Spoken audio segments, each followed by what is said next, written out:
niggas on it. They used to bait me on me and my views, but now niggas on it. I used to tell them I'ma have me a show, but now niggas on it. Her homies on it, your homies on it. Y'all's the hater and all of my moves, but now niggas on it. They used to debate me on me and my views, but now niggas on it. I used to tell them I'ma have me a show, but now niggas on it. Her homies on it, your homies on it. What up, what up? We back. Realest Podcast Summer. It's your boy C. Diddy. Hookah Matt checking in. It's clocking in like my niggas over there at the office. Monday, December 5th. Rent is due. If you ain't got no snaps, you ain't got to worry about catching a dog.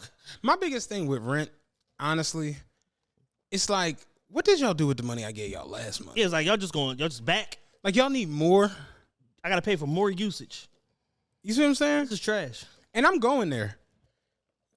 You know how when you move into a building, right? If you move in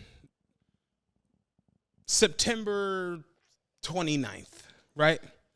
What do they do for those last 2 days of September going into October? Prorated. They prorate you, right? I think that all black people for February should get prorated 2 days back. For sure. You see what I'm saying? It's only 28 days in this month. Yeah. But you charging me like I'm using 30 days worth of apartment. 30 days worth of living in this motherfucker. Yeah. I ain't turn no faucet on for them 2 days. Them 2 days is actually not even on the map. Like You they see don't what I'm exist. saying? Yeah. So I feel like every black person should get 2 days prorated back to them from their rent situation. Yeah, that's a smooth like $40 to $200, $40 to $200. And the depending on where you prorate live. shit never makes no sense. Because if your rent is $2,000, right, and I'm here for 2 days, why is the prorated amount $167? You understand? Yeah, it's like what math y'all doing? Oh no, it's a kicker. Yeah, it's a multiplier, and then you add the. I feel that as an African American, I should get a 2 day prorate in February. I'm with this movement, man. Let's start it. We need to get some signs. We need to pick it. Go down and fuck traffic up on Market Street. People protest for everything else. Seriously, people have shut down Broad Street for less. For less. And I feel like 2 days of 2 days of prorated rent is a worthy enough cause. Yes, I've been out there. I've seen people fuck up traffic for less. Yeah, Martin staged the whole boycott for $5 a month rent. Right. Fuck everybody's day up. Trying to raise your rent $500. $500, man, I'd have moved. Yeah, but I mean 5% is still a lot. 5% is you crazy. Man, they trying to raise mine $5. 5% is you crazy. And this was the 90s, so you in Detroit, rent was $800. Yo, I was watching Seinfeld. I told you I'm rewatching Seinfeld. When Elaine was trying to move into Jerry building, this is New York, like Manhattan. Yeah. Jerry was like, I got you an apartment in the building. She was like, get out, really? He's like, and it's only $400 a month. She's like, oh man, I'm like $400 a month to live in Manhattan. That's in '92. I would never leave. I've been up that motherfucker. Man, what? Mink coats, every fucking I would have thing. been doing free tours. Oh my God. I'd have been doing free tours. They'd have had new tenants come in. I'd have showed them for free. Yo, my dad was showing me like flyers and like circulars and shit from back in the day he still had. Do you know how much a brand new Cadillac cost when he graduated high school in 1966? About $3,800. Nigga, brand new top of the line Cadillac was $5,700. That's nuts. With all the fixings. Yeah. Leather. You can't get no more loaded than this. Can't get no more loaded than this. There's 8 ashtrays in this car. You smoke all the Marlboros. Smoke all the Marlboros and Winstons you want. My dad said when he got his first car, he got it. He was like, hype as shit, whatever. He said, the guy was like, all right, man, we got you set up. Here goes the paperwork. Oh, do you want insurance? My dad was like, no, I don't need it. He's like, okay, great. Come on, let me get you the plate.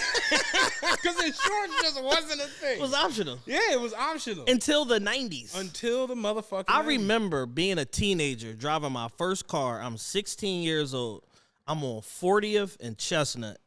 I'm doing some dumb shit because I'm 16 in my first car. Mm-hmm. I get pulled over. What are the 3 things you need in order to operate a vehicle in the state of Pennsylvania? License, registration, insurance. Mm-hmm. I had none of the above. None of that shit. I'm 0 for 3. I have a license, but I don't have it on me. Straight over. So I'm a straight 0 for. I get a $400 ticket for no registration. I get nothing. The no insurance didn't carry anything at the time. Yeah. I get nothing for the no insurance. They say, yo, if you show up at the court date with your new registration, we'll throw the ticket out. Sure enough, I show up at the hearing with valid registration, whatever. present my license, summary judgment, throw the ticket out. Dan has a shirt on with a hookah on it.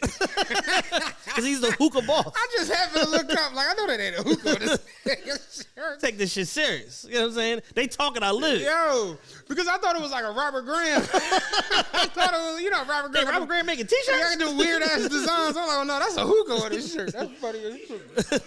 That's funny as shit.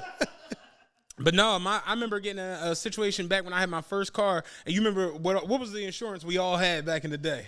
American Independent, nigga. That shit $900 a month. Nigga, your insurance card ain't even a card. It's just a piece of paper you print it out and shit. I had that joke. I remember I gave it to the cop. The cop was like, well, you just made it, boy. He said, boy, you just barely made some coverage. We all went to Gullas or Kathy Kathy Levin. Kathy Levin, baby. Opening that wooden door.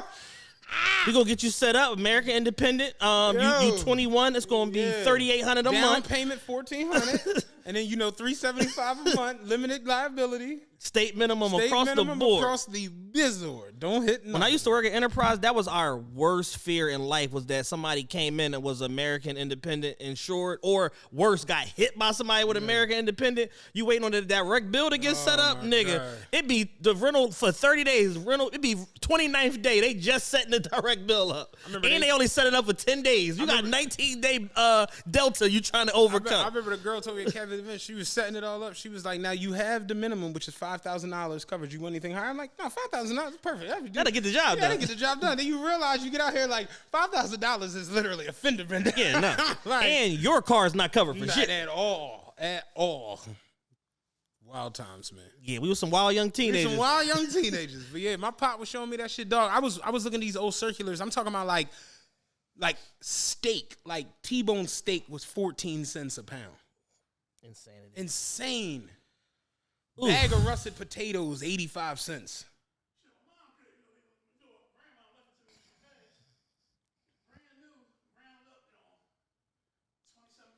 Dog.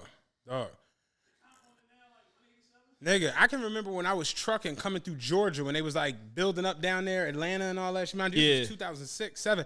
I remember seeing billboards, brand new 3-bedroom, 2-bath construction for starting at $81,000. Like, 81,000 is not doing nothing now. Hell no. It's a disgusting place we at, man. You barely could get a crib up Kenzo for $81,000. It's all bad. Yeah. How was your week? Week wasn't too bad. Didn't really do a lot. Okay. Yeah, didn't really do a lot. Weekend was low. We recorded, what day was that? Thursday? Yeah, one of them days. Yeah, we recorded on the 1st, which is the first time in a long time we did that. For Patreon, recorded on the 1st. Friday, I did nothing. Saturday, I want to say I did less than nothing. Hey, hookah balls, make us a fresh head and bring some coals on when you get a chance. And Sunday, I went to Mix that mint with that other one. Sunday I went to the Land of the Lost, Atlantic City, New Jersey. You was down bad. What made you want to go there? When you told me you was going to AC, I'm just like, jazz on Fetty. I'm like, you got a package to drop off apparently. So I went to AC. Because you don't really gamble, at least from what I know. Yeah, I don't. I gamble here and there. I play blackjack a little bit. Okay. A little bit. Like I just sold 14 bricks. I got an extra 8,000. I want to bet $800. I'm the nigga that's like, I play poker, so I don't like gambling anything. But if you put me near a blackjack table and give me an hour, I'll have one of those little green visors. I'll turn this motherfucker upside down.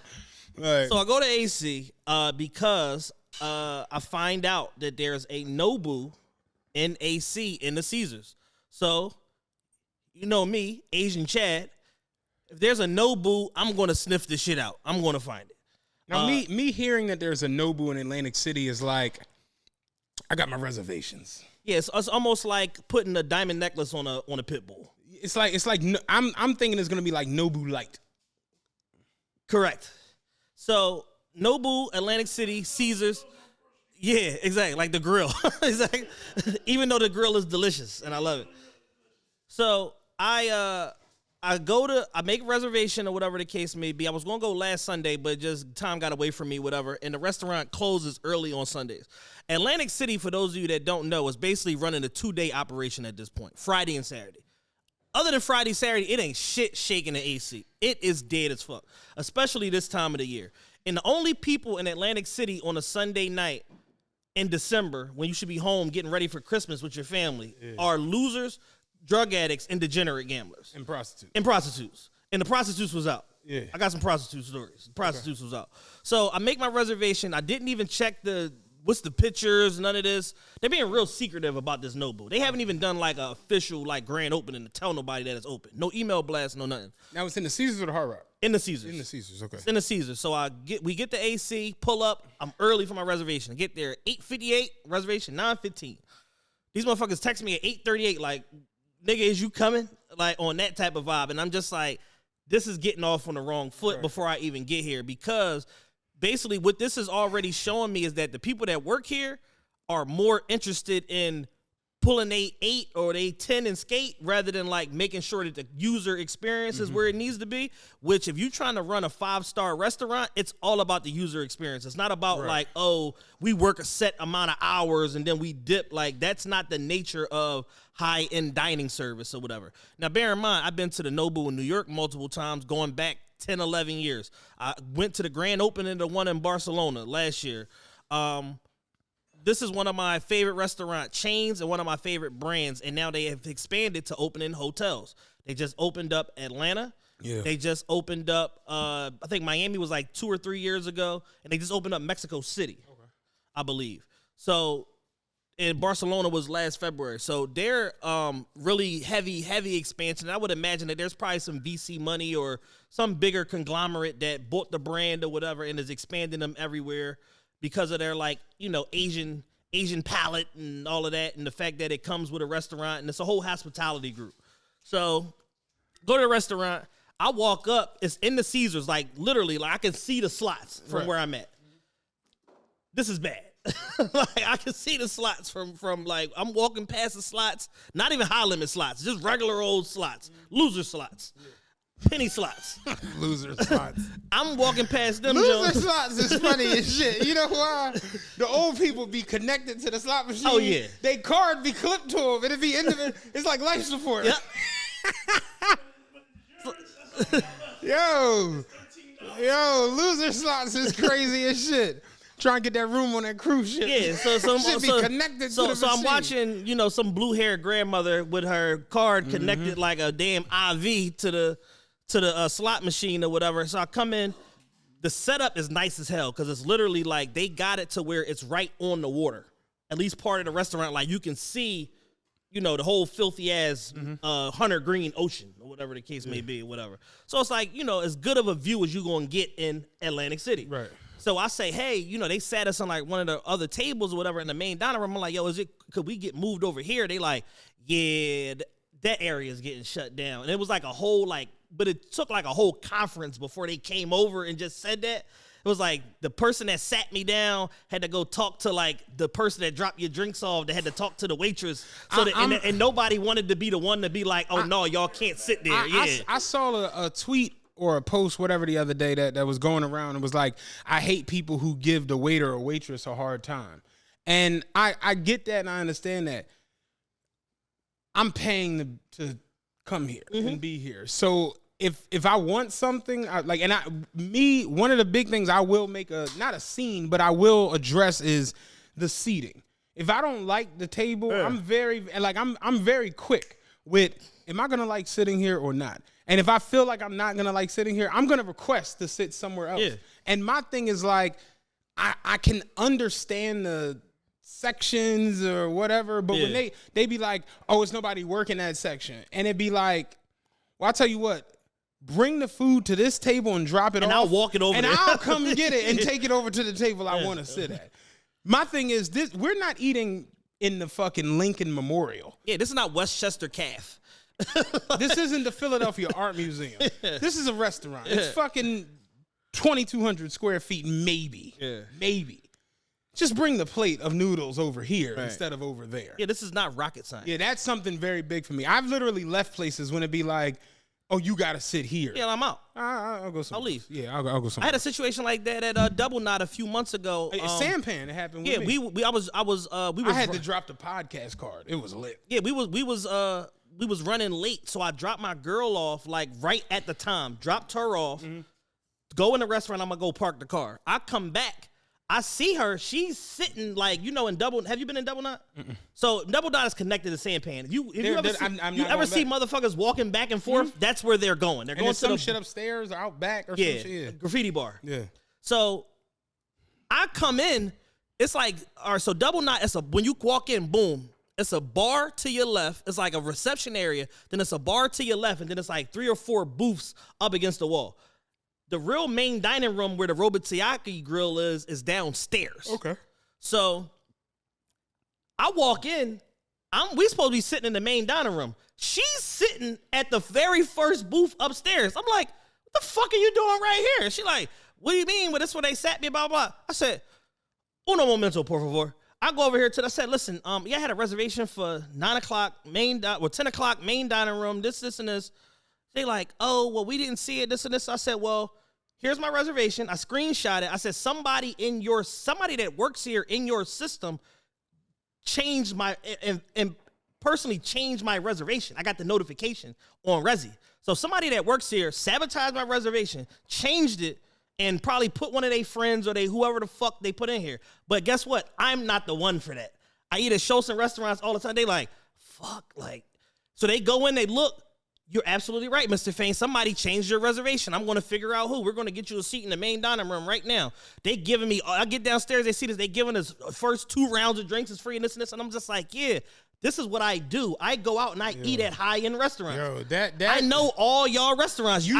You talk about vlogging. I wish we would have been there to vlog that shit in Beverly Hills. Oh my God. Yo, that was they took us upstairs.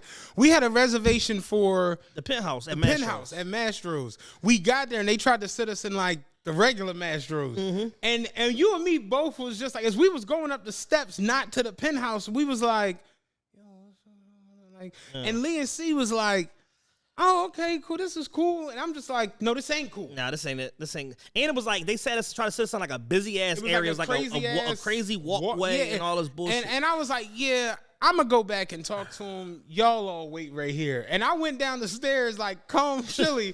And I got down to the booth. And I could just feel like breathing on my back. I'm like, yo, what the fuck? I turned around. It was you. I was like, you all right? No, fuck that. I'm about to turn up. That was a funny ass night, man. And they took care of us at the end. Yeah, because it's like, I know how these things go. We ended up sitting with some players from the Los Angeles Clippers, whatever the fuck. They would sit next to us and shit. But it was just like, it was weird because it's just like, yo, it's 4 of us. It's Saturday night, prime time.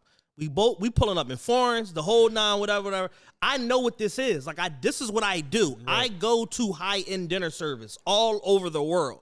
I'm coming here with the intention of spending $600, $800, $1,000 on dinner for 4 people. That's what the fuck. And that's what the fuck we did. When you started, as I'm sitting there and I'm just like, this bill ain't gonna be too crazy. You was like, yeah, let's start with 42. What'd you get? Julio 42. Yeah, margarita. I'm just like, shit.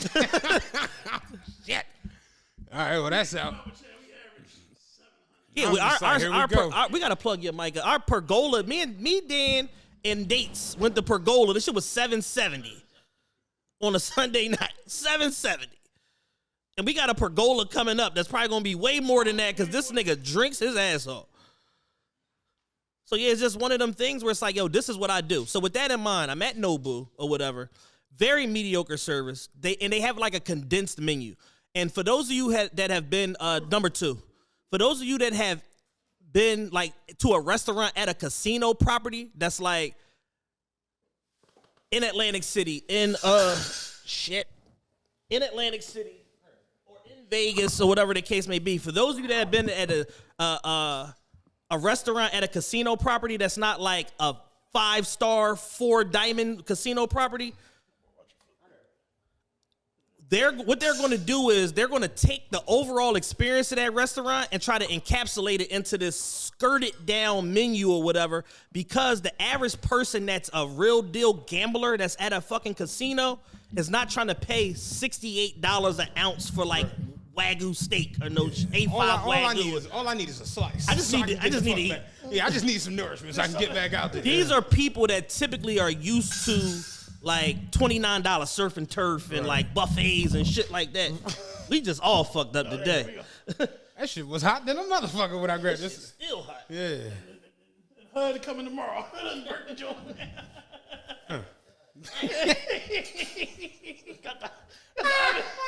They got to make some other mints. Yo. Nigga had the Sebastian clause. Yo. That was funny as shit. Oh, man. Just pour that little liquid And on for there. those of you out there, we are going to smoke these. Yes. Yeah, absolutely. Just pour a little liquid on them little cubes that way.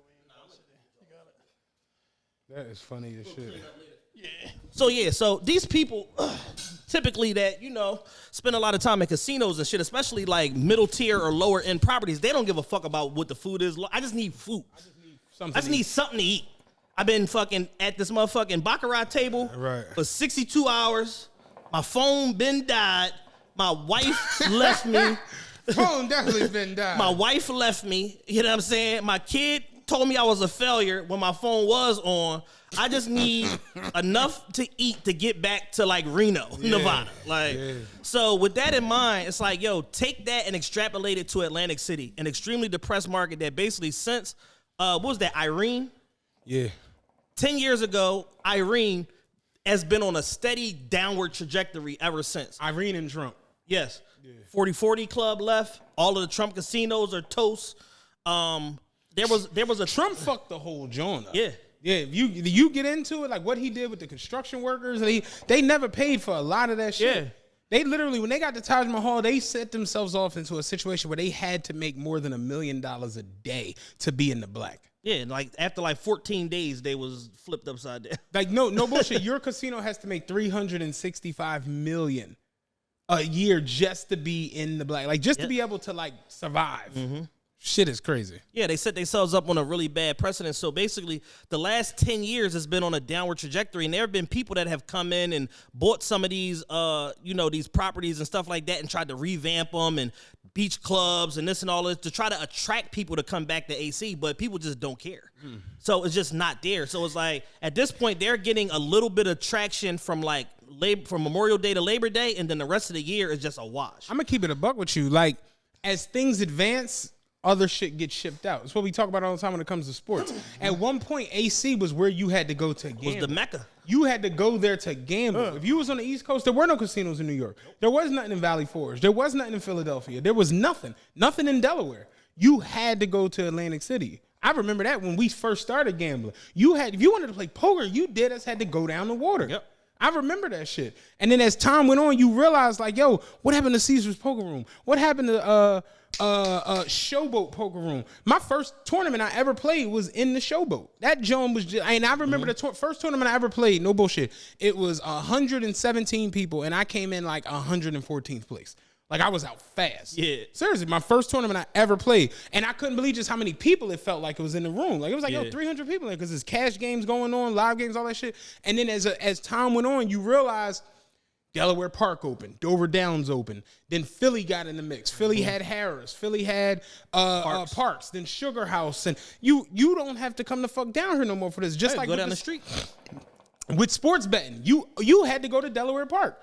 Every Sunday, we was taking them trips down Delaware Park. Then the sports betting showed up here. You didn't have to go all the way to Delaware. My man Charlie had the joint right off Naaman's Road in Delaware, so you didn't even got to go down Delaware Park. Then it got closer. The sports books opened up. Now you got the shit on your phone. You be hard pressed. It ain't till you get limited to where you actually start showing up in sports books. Right. Seriously, that's how it go. It's just AC died. A terrible death. It's a wrap. So now you got various people, and I would imagine, I haven't checked the backstory, but I would imagine that Nobu brand probably got some injection of venture capital money or some sort of brand alignment with some bigger organization or whatever for this expansion, because if not, why the fuck are they popping up everywhere? Like this was a very exclusive brand that was only in like Malibu, New York,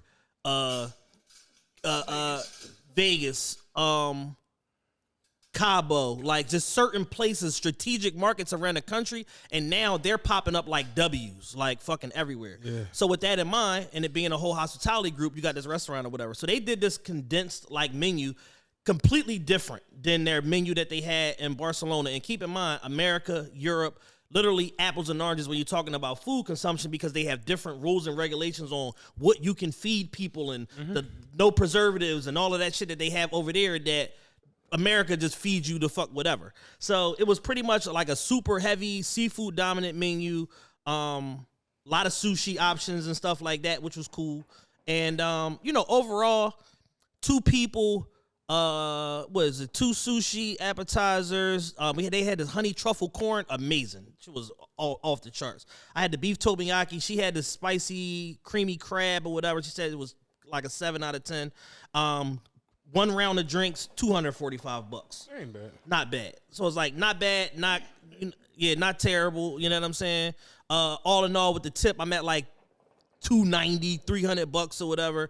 Gave a very mediocre tip, like 15-16%, because the service was ass, and it was clear that everybody was ready to go. So by the time I got up to leave the restaurant, like 10:30, my reservation was at 9:15, got there at 9, sat down, 8, hour and a half dinner. By the time I left, the hostesses, all of the front of house people was gone already. I wanted to ask you a question, and it's funny you just mentioned that we can do it right here, right now. How do you feel about tip culture?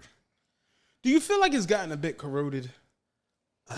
I think that kind of like what we talked about the other day, like with like the BR betting shit and all of that shit, whereas like people are posting these like ridiculous slips or whatever that, these 94 leg parlays and shit and it hit or whatever the case may be. It's the same thing where it's like Chad Ochocinco goes in a restaurant, leaves somebody $1,000 tip on a $50 bill, shit like that. And then people share that and then it goes viral and blah, blah. So now you got people that are like kind of like chasing that when it's like the average person isn't set up to be able to do shit like that. And it's just fiscally and financially irresponsible. So I do believe just in general in tipping for great service. But as life has kind of progressed and people are still wore out and feeling the effects of the pandemic and all of that shit, most of these people are just coming to work just as like a means to an end. Yep. Nobody really has any pride in their fucking job unless you damn near going to like some secretive fucking backdoor exclusive members only type of place. Those are the only places you getting real 5-star service at. Everywhere else is very mediocre, even places that pride themselves on their service. Like, I went to, what's the name recently? I went to Alpen a couple weeks ago. Very mediocre service. To where? Alpen. Rose? Yes. Listen. Very mediocre service on a Saturday night. Shout out to Mike or whatever. He was there. He was working another area. He's excellent. He's the man. That's who I had the first time I went. He is the man in there. I hope he hears this. He was all of that. Yeah, but I had he got that Cheers vibe to him. Yeah, Norm. Norm from Cheers, exactly. He's all that. Yeah, it's to the point where it's like if I go there and I don't have him, I'm just you almost get depressed. I get depressed. Yeah, I had like some guy from like a Cuador or whatever, didn't speak a lot of English, gave me the wrong tequila in my fucking Cadillac margarita, like very slow plotting service, like it was whack, and I was just like, damn, like. Even Alpen fell off them. What I was more so speaking on with the tip culture is like the fact that tipping has kind of introduced itself into everything. Like if I go somewhere like a regular ass place that I walk in, like just Chipotle, like or Honey Grow or Federal Donuts. Yeah, let me get the chicken sandwich. Okay, great. Your total is this and the third. You put your card in, and on the screen you see tip. 15, 18, 20%, and it's just like. Am I weird because I'm like, fuck no. Yeah. Every time. Fuck no. I'm walking out of here with this. Like, you made me a burrito. Like, this is your job. Like, what are you talking about? And y'all make $15 an hour and up. What are you talking about? I'm not tipping you. Like, tip culture has introduced itself into. Let me ask you this. Did you know? I don't know if you're supposed to or not, but all right, so I'm at the gas station the other day in New Jersy. Okay. Guy in front of me is getting gas. I'm getting gas. Now, the state law in Jersey they have to pump your gas. Is that they have to pump your gas. So the white guy in front of me, he got out the car and he came to the guy who was working both of the pumps. He gave him $10. He gave him like $10 cash. Like, thanks, man, because he filled his tank up, whatever. He gave him like $10 cash. Like, thanks a lot. He's like, oh, thank you, man, whatever, put it in his pocket. And he turned to me like as he's taking the nozzle out. I'm like, yeah. I roll the window up. Did you know that was a thing? Here and there. But the whole thing is like, yo, if I'm in New Jersey and it's a state law that you got to pump my gas, and then like certain states have, depressed lower gas prices or whatever than another. If I turn around and tip you $10, that defeats the whole purpose of getting gas in New Jersey as a Pennsylvania resident, because now all the money I just saved on gas getting here, I just gave it to you and put it in your fucking pocket. That was kind of perplexing to me. Like, I didn't know you were supposed to tip these people. Again, this is your job. I thought it was just the job to pump the gas. This is your job. And I'm sure, and a lot of the people that be out there working, they be the proprietors of the goddamn gas station. They not necessarily a worker, or they be like a cousin or somebody that own this motherfucker. Like, it doesn't take a whole big staff of people to run a gas station. Unless you like running like one of them super Wawa type deals or whatever. But for the most part, like, you don't have to have like 30 employees working at a goddamn gas station. Yeah, it was like, if you go, have you been to the Bahamas, right? Yes. Everywhere you sit down in the Bahamas, VAT, everywhere you go. 15% everywhere you go, like across the board. We had fucking lunch at Sugar Factory. That shit was $300, my nigga. 2 people, one big dumbass goblet drink, one regular drink. Big slutty goblet drink, $300 once they added the tip and the fucking, I think the tax is like 12% on top of it. So you adding 27% on the every bill. Big slutty Dr. Jekyll and Hyde. Yeah. Smoking dry ice. Yeah. Is this the shit the Incredible Hulk drink? Yeah, Frankenstein-ass goblet drink. Yeah. That's funny as shit. So yeah, it's like so to that point then, yes, tip culture is fried. Everybody's soliciting tips to do any and everything because everybody just feels like, oh, I don't make enough money. And it's like, yo, I get that, but you got 100% control over what you do for a living and where the fuck you work. Like, I take my dog to get her nails trimmed. I tip for that. Yeah. You know what I'm saying? It's like, it's a service. Yeah. That'd be my joint. Like, if it's a service involved. And here's the thing, any service where it's like, I have had situations where I go with places and tip 100%, 200% because I'm baffled at how cheap the service is. This is Nail Salon in Manayunk that I go to on Main Street across from Smoke. It used to be, I think Christine's closed, so it's the other one next door to it. I forget the name of it or whatever, but they do like the hot lava service and put fucking lava on your feet and the fucking little bags and the fishes and all this crazy shit. And I'm like, all right, how much is it? They like, male manicure, pedicure was like $35. I'm like, no fucking way. They like $35. I'm like, all right, here's $75 because you guys got the price wrong for whatever reason. I'm going to just pay you. Me with tipping, get your mic up. Me with tipping, it depends on the service. Because you know how it is. You leave a big tip one time, so now when they see you, oh, I got him. Mm-hmm. Go run and get you, bring you right to your joint. Majority of the spots I go to, they know what I want. Like, you know, we get the same Cadillac margaritas. Yeah. 2 Cadillac margaritas? Yeah, you already know. They get the joints. So it's worth, I don't mind giving you more than 25, 30% on the tip. Right. Because you're taking care of me. And if I'm on a new date, they like, God damn, he the motherfucking man. So it's like, yeah, I'm gonna reward you. A trick me and Ayo used to pull. We were going when we was on our super drinking shit. We go into a bar or whatever, and it's super popping.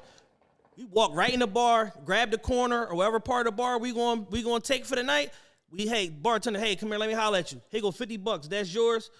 We want priority over everybody that's in this mode. Like, we would tip in advance to just get priority over everybody else and then tip on the back end also. Mm-hmm. Just for the priority of the service because it's already popping. So what you got to do, money talks. You got to do something to differentiate yourself or separate yourself from the rest of these motherfuckers that's going to drink one Corona all fucking night.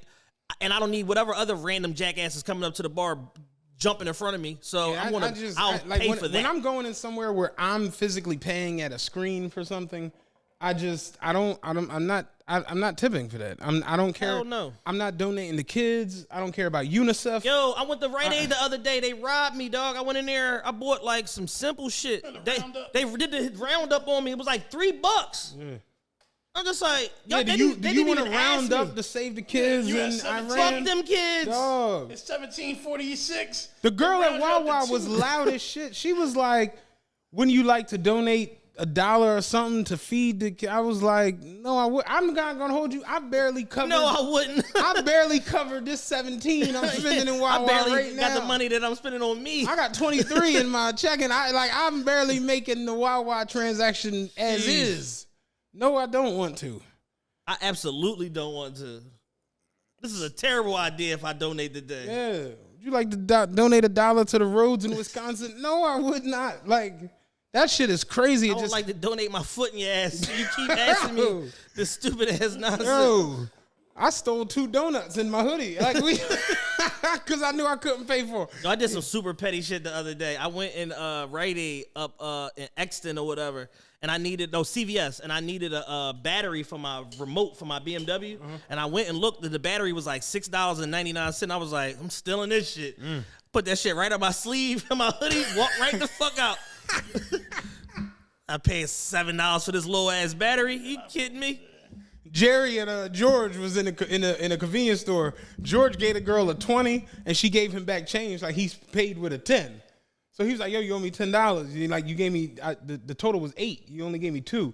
She's like, "Yeah, you gave me a 10." He was like, "No, I gave you a 20." And she was like, "No, you gave me a 10." And he was like, "What?" And so it was this whole thing. Security guard kicked him out. So then it came back in there a couple days later. Jerry wanted something. There was only one left on the shelf, and he was like, "How much is that?" And he was like, "It's $10." And George was like, "Give it to me."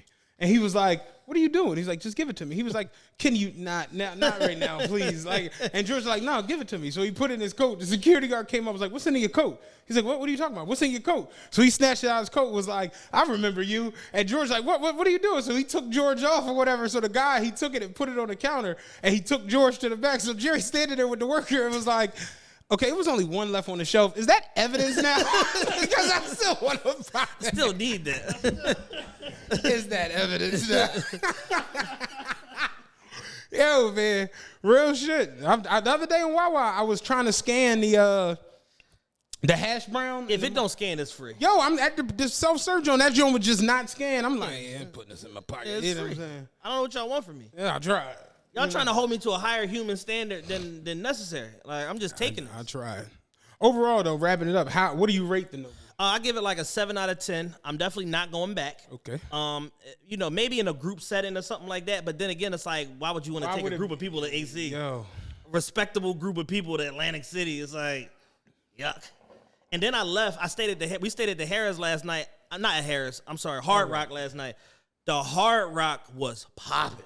Oh, yeah. It's motherfuckers everywhere. My girl is like, "Yo, why are there so many people here?" I'm like, "These are degenerates. Like, these are probably people that are cash flush with cash, very successful people, grown children, and they just at the fucking Hard Rock on comps and I remember when we went on a cruise to the Bahamas, we ate dinner every night with this white couple that was from like Michigan. They was cool as shit. Yeah. Older white dude, older white woman. Like me and Lee eating dinner with them every night because they was like, "Yo, we gonna find y'all." Like they was finding us. So they would come eat dinner with us, and they was just telling us how crews get down and what crews to do, and this is the best one this time. And I'm like, "How do you know all this?" And he was like, "You want to be honest? I made money. My kids are grown. I just be out here, man." I was like, "I feel it." He's like, "Yeah, we just cruise all year outside. That's what we do. We out here." Something weird that happened at the Hard Rock. I go to check in. It's like 10:45. So I done left Nobu, came over to the Hard Rock, valet my car. I'm staying at the hotel. Blah blah blah. Park my car. I'm here for the night. I'm gonna go upstairs, check out my hotel room, and I'm coming down here and I'm getting fucked up. That was the plan. I'll go up to the fucking counter to check in. It's only 2 people checking in, and both of them are like having like a how many idiots does it take to reboot a computer type of joint at the fucking front counter. And I'm just like, bruh, like they taking forever. So finally 2 of the other managers, whatever, come out the back. They start helping people this and this. I go to check in my room. It's 10:45 at night. These motherfuckers had the audacity to tell me, "Your room is not ready yet. We still getting it ready." I said, "So let me ask you something. If I would have been here at 3:30, like, what was y'all doing then?" Like, I was like, "You got this whole big ass hotel.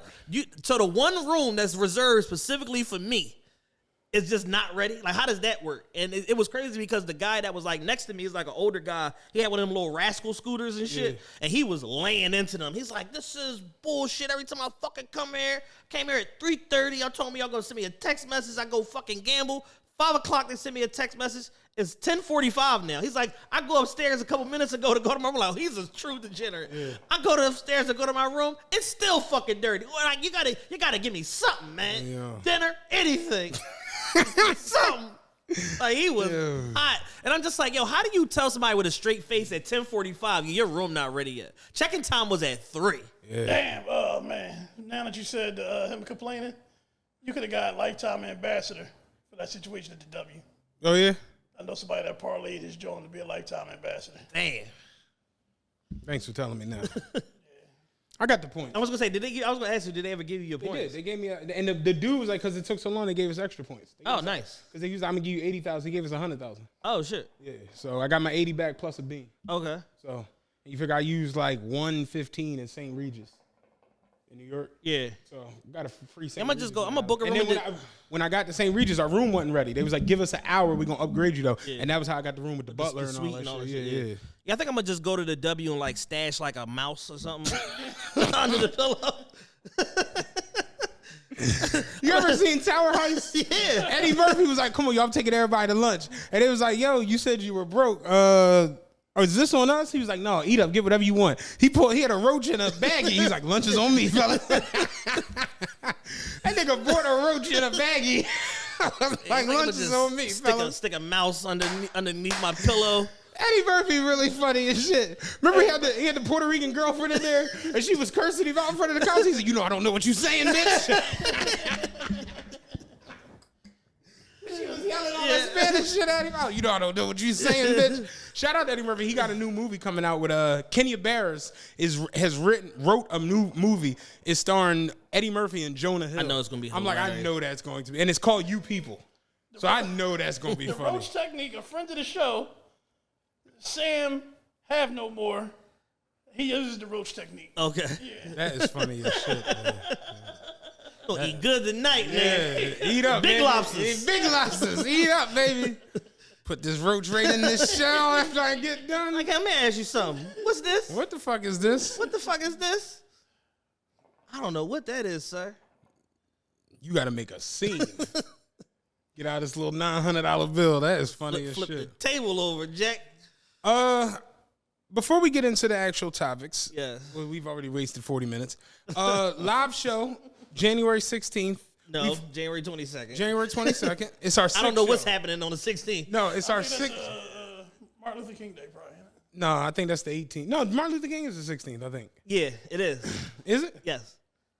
I don't know. Because the Sunday before be the 15th. Monday is the holiday, 16th. Yes. Sound good. That's a fact. Yeah, sound good. That's a fact. Our live show is January 26th. We're officially 50%. So, Hey. Billy the Rock tickets are on starting to Unplugged. pick up traction. VIP is sold. There are some VIPs in the tuck. Y'all acting crazy. Yeah, send your money. Just send the money. Stop texting me and send your fucking money. Stop hitting me up. I have people hit me on the DM. Can I get a VIP joint? I'm like, all right, yeah, no, send them joint to this. Nothing. Yeah.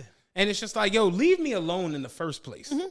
Like what Drake say, I wish everybody could tell me exactly what they need from me the first moment they speak with me. Like, why do we got to do this? Let's cut the small talk. You know what I'm Black people are very verbose. Oh. They do a lot of buttering you up to a get lot of buttering you up. to get to the ask. Nigga, I'm Cheesecake Factory bread, nigga. I don't need no butter, all right? Just come with it. That's all you got to do. But our live show, January 26th, everything is done. Everything is locked in. Everything. We got our sponsors locked in. We got DJ Boogie locked in on the Wheels of Steel. The ones and twos, no more Wheels of Steel. Yeah. We got Hennessy. We got 14th and Market. We got Lane's Carpet Cleaning, Ellen Winter Concepts. We got goddamn the Sandbox, One Fam. You name it, it's going down. Shout out to our newest sponsor, Polish Essence. Polish Sessions. Shout out to Carl over there. We got a lot going on, a lot around this show. The energy is starting to really, really pick up behind it. Oh, shout out to DTLR. They're on. We want to get this thing done and get it all wrapped up to where we could just kind of just show up that night and have a good ass time. Just be talent. I don't want to be worried about who coming last minute and you still got any of them Jones tonight, bro? And no, let's just get this Joan done and have a good ass time January 26th. And it's gonna be a celebration, man. We got some things planned. We got some fun stuff. We're giving away some things at that show. We're giving away a purse to a lovely young lady. Well, Yes. I 2022. I guess the men are eligible for a purse. It's like a purse. It's like a purse, but they be wearing purses. Yeah. We don't want to be known for discriminating. Yeah, Equal Opportunity Podcast. yeah, you know what I'm saying. The boy and what's the guy? I'm not gay no more. Caldwell. Oh, Andrew Caldwell. Andrew, he had a tweet the other day. Was like, child, the men is wearing purses and the women is getting CDLs. Fell out off of that. But yeah, That's true, though. that's real shit. Like, that's true though. We're giving away a purse. Chad is giving away $1,000. Not me. You know what I'm saying? Matt's giving away $50. I'm giving away $50, maybe. You know what I'm saying? The way y'all acting. 50. You might get 50 worth of merch. Do this shit like Dave and Buster's. You know what I'm saying? You get cash equivalent. Cash equivalent, exactly. Get a TRPE gift card. Yeah, gift card, exactly. What can I cash this in on? I'm not sure yet. I don't really know. You know what I mean? But yeah, it's gearing up to be a very, very, very, very, very, very fun night. And we're looking forward to it. It's a lot of energy around the event. People are very excited. It seems people are like, yo, I'm locked in. I'm coming. Because it's like, what the fuck else are you doing on a Sunday in January in Philadelphia? That's not the Super Bowl. This shit is Loserville. Yeah. There's nothing else for you to do but come fuck with us. So if you're not there, you hating. Yeah. I'm gonna just take a page out of the Philly people book. Why is y'all hating on me? Like, why wouldn't y'all come to my event? Like, I announced it 3 months before. What's your problem? Yeah. But yeah, we're looking. Yeah, we're 50% sold out, less than 50 days ago, about 47, 48 days ago. We're in great shape. We appreciate everybody that bought tickets already, everybody that committed. We got a dope, crazy install. Talk to Raj. Him and A Boogie already got their show together. Like, as far as visuals and all that, it's gonna be crazy. I got a couple ideas for like visuals, Yes, like sketches and things I want to do like that are gonna play throughout the event before we actually take the joint. Or we can need to go and get our shit situated too. for sure. Do you have a specific color? No. Okay, I do. Okay. Yeah, you know what I'm saying? But yeah, we're gonna do all of that, get all that done. Go to trpe6.eventbrite.com. Tickets are $25. We've literally done the work to scale this event down in cost. $25 get you in the building. Yep. At Nodo. At Nodo. On a Sunday. I'm not all too sure you can get in the Nodo for $25. On any night. On any night. Not even on Asian Unch night. Yeah. I'm not sure you can get in there for $25. So $25 get you in. We're going to have drinks. Hennessy is doing drink specials. We're going to bottles popping. We're going to have motherfucking hookah blaring. Dan is going to be there. Dan is planning some surprises, I think. Jules is sending his... get some hand claps, man. Shout out to Jules real quick. I'm looking at Dan's call statue with the globe. It arrived. Jules sent that all the way. Did you know about all the shit he had to go through to get the damn statue? Did he tell you any of that? Yeah, man, that's crazy. He had to join the damn museum to get the damn statue and shit. You know what I'm saying? But he was just like, yeah, the time is so different. I'm 8 hours ahead. I knew Dan was probably in a hookah coma. I didn't want to wait. You know what I'm saying? And like, I'm like, you know what? Fuck it. I'm going to just join the museum. He had to pay more to join the museum to get the damn statue. You know what I'm saying? But he did it, got it done. You know what I'm saying? The statue looks very, very good over there. Yeah, he sent me some other little knickknacks, Qatarian knickknacks. Yeah, that's what he do. But he's setting up a VIP package from the FIFA World Cup. He was nice. He was on the damn field today. Yeah. I'm so jealous. That nigga was literally on the field today at the fucking World Cup. And he's sending a whole care package along with 2 VIP tickets. But he wants us to do Jules trivia in order for someone to win the tickets. We're going to have to practice for about 3 weeks for this. I told him. He sent me the questions that he was. I'm like, nigga, no. And we're going to have to pass out cheat sheets on Patreon. I said I love you to death. I'm not asking this on air. All right. What's your favorite website? Yeah. Yo. When I'm on my VPN, what's my favorite website? Stupid shit. But yeah, we gonna do a giveaway. Kev said he's giving away some Favorite tickets. film series, All That Ass or Booty Talk? Yeah.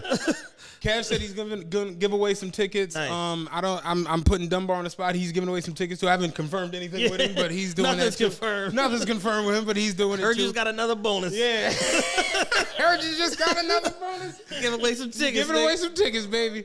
But yeah, man, we gonna do a couple things leading up to the show. A couple giveaways, a couple tickets in the tuck. Make some people's day, man. For sure. Getting into these topics, a very big one that is very, very prevalent amongst culture, society, everything. The huge one. The huge one, the one of ones. We got to start with, my nigga, if you feel good, you play good. If you play good, they pay good. You know what I'm saying? We got to start with prom. Deion Sanders, 21. It's a lot to unpack. There's so much going on, man. Deion Sanders is... Where do you rank him as far as football players of all time? He's in the top 10 football I've players. seen people go as far as saying he's the best. Yeah, I've seen people say he's the best football player. I've heard a lot of people say that. I don't personally feel that. Yeah. I don't think he's the best. I think as far as cornerbacks, because when as far as defensive, I feel like you have to go not necessarily position, but defensive back, defensive line, offensive special players. Yeah. As far as D backs, it's Dion. It's Dion. The only other person you could possibly put there is Woodson. Yeah. And it ain't Woodson. And because when you really I did this exercise of really digging into the numbers. It's like when you compare like interceptions, like Rod Woodson has more interceptions than Dion, but when you look at targets or whatever, it's like night and day. You also got to factor in viability in the market. Yeah. You understand what I'm saying? Ricky Steamboat is a way better wrestler than Hulk Hogan, but you ain't the Hulkster. Yeah, you're not the Hulkster, though. That's just reality. The Rock is a better athlete than Stone Cold Steve Austin, but you ain't Stone Cold. Yeah. And you the Rock. You don't get it fucked up. You the Rock, but you ain't Stone. When that glass break, nigga, and Dion was that nigga. When he high stepped into the end, like everyone high stepped at one point. It's like the moonwalk. Like Dion, everyone has attempted that. Dion was so good in a vacuum that he shifted the balance of power in the NFC between the 49ers and the Cowboys. Like whatever team he was on, that's who won the Super Bowl 2 years in a row. Like because he was that much of an important player and a game changer, not only from a defensive standpoint, but spots as a wideout and as a punt returner. You know what's my favorite Deion Sanders like moment or saying or whatever? Just take a wild guess. I don't know. Did you watch the 30 for 30? I haven't seen it in a long time. They were talking about the day when he took the helicopter and he played in the football game and then went to play in the baseball when he played for the game. Braves and the Falcons. And he was like, wait a minute. You telling me that on the same day, Prime got a hit in the Major League Baseball game and then got 2 deflections in an NFL football game? Prime was a bad boy. Prime was a bad boy. That nigga was talking about himself. In third person. Yeah, Prime was a bad boy.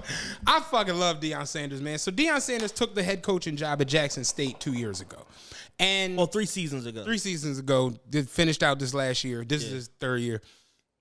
And if anybody really understands Deion Sanders' post-NFL career, you got to remember he was on television. Man could have legit just stayed on TV. He's Prime. He could have just stayed on TV or whatever. Deion Sanders decided he wanted to coach. You know, he initially wanted to coach Florida State.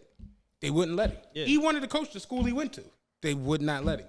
Deion Sanders started at his academy, Prime Prep. Started there. In Texas. Down in Texas. He started there. He went over to the high school. He was an offensive coordinator.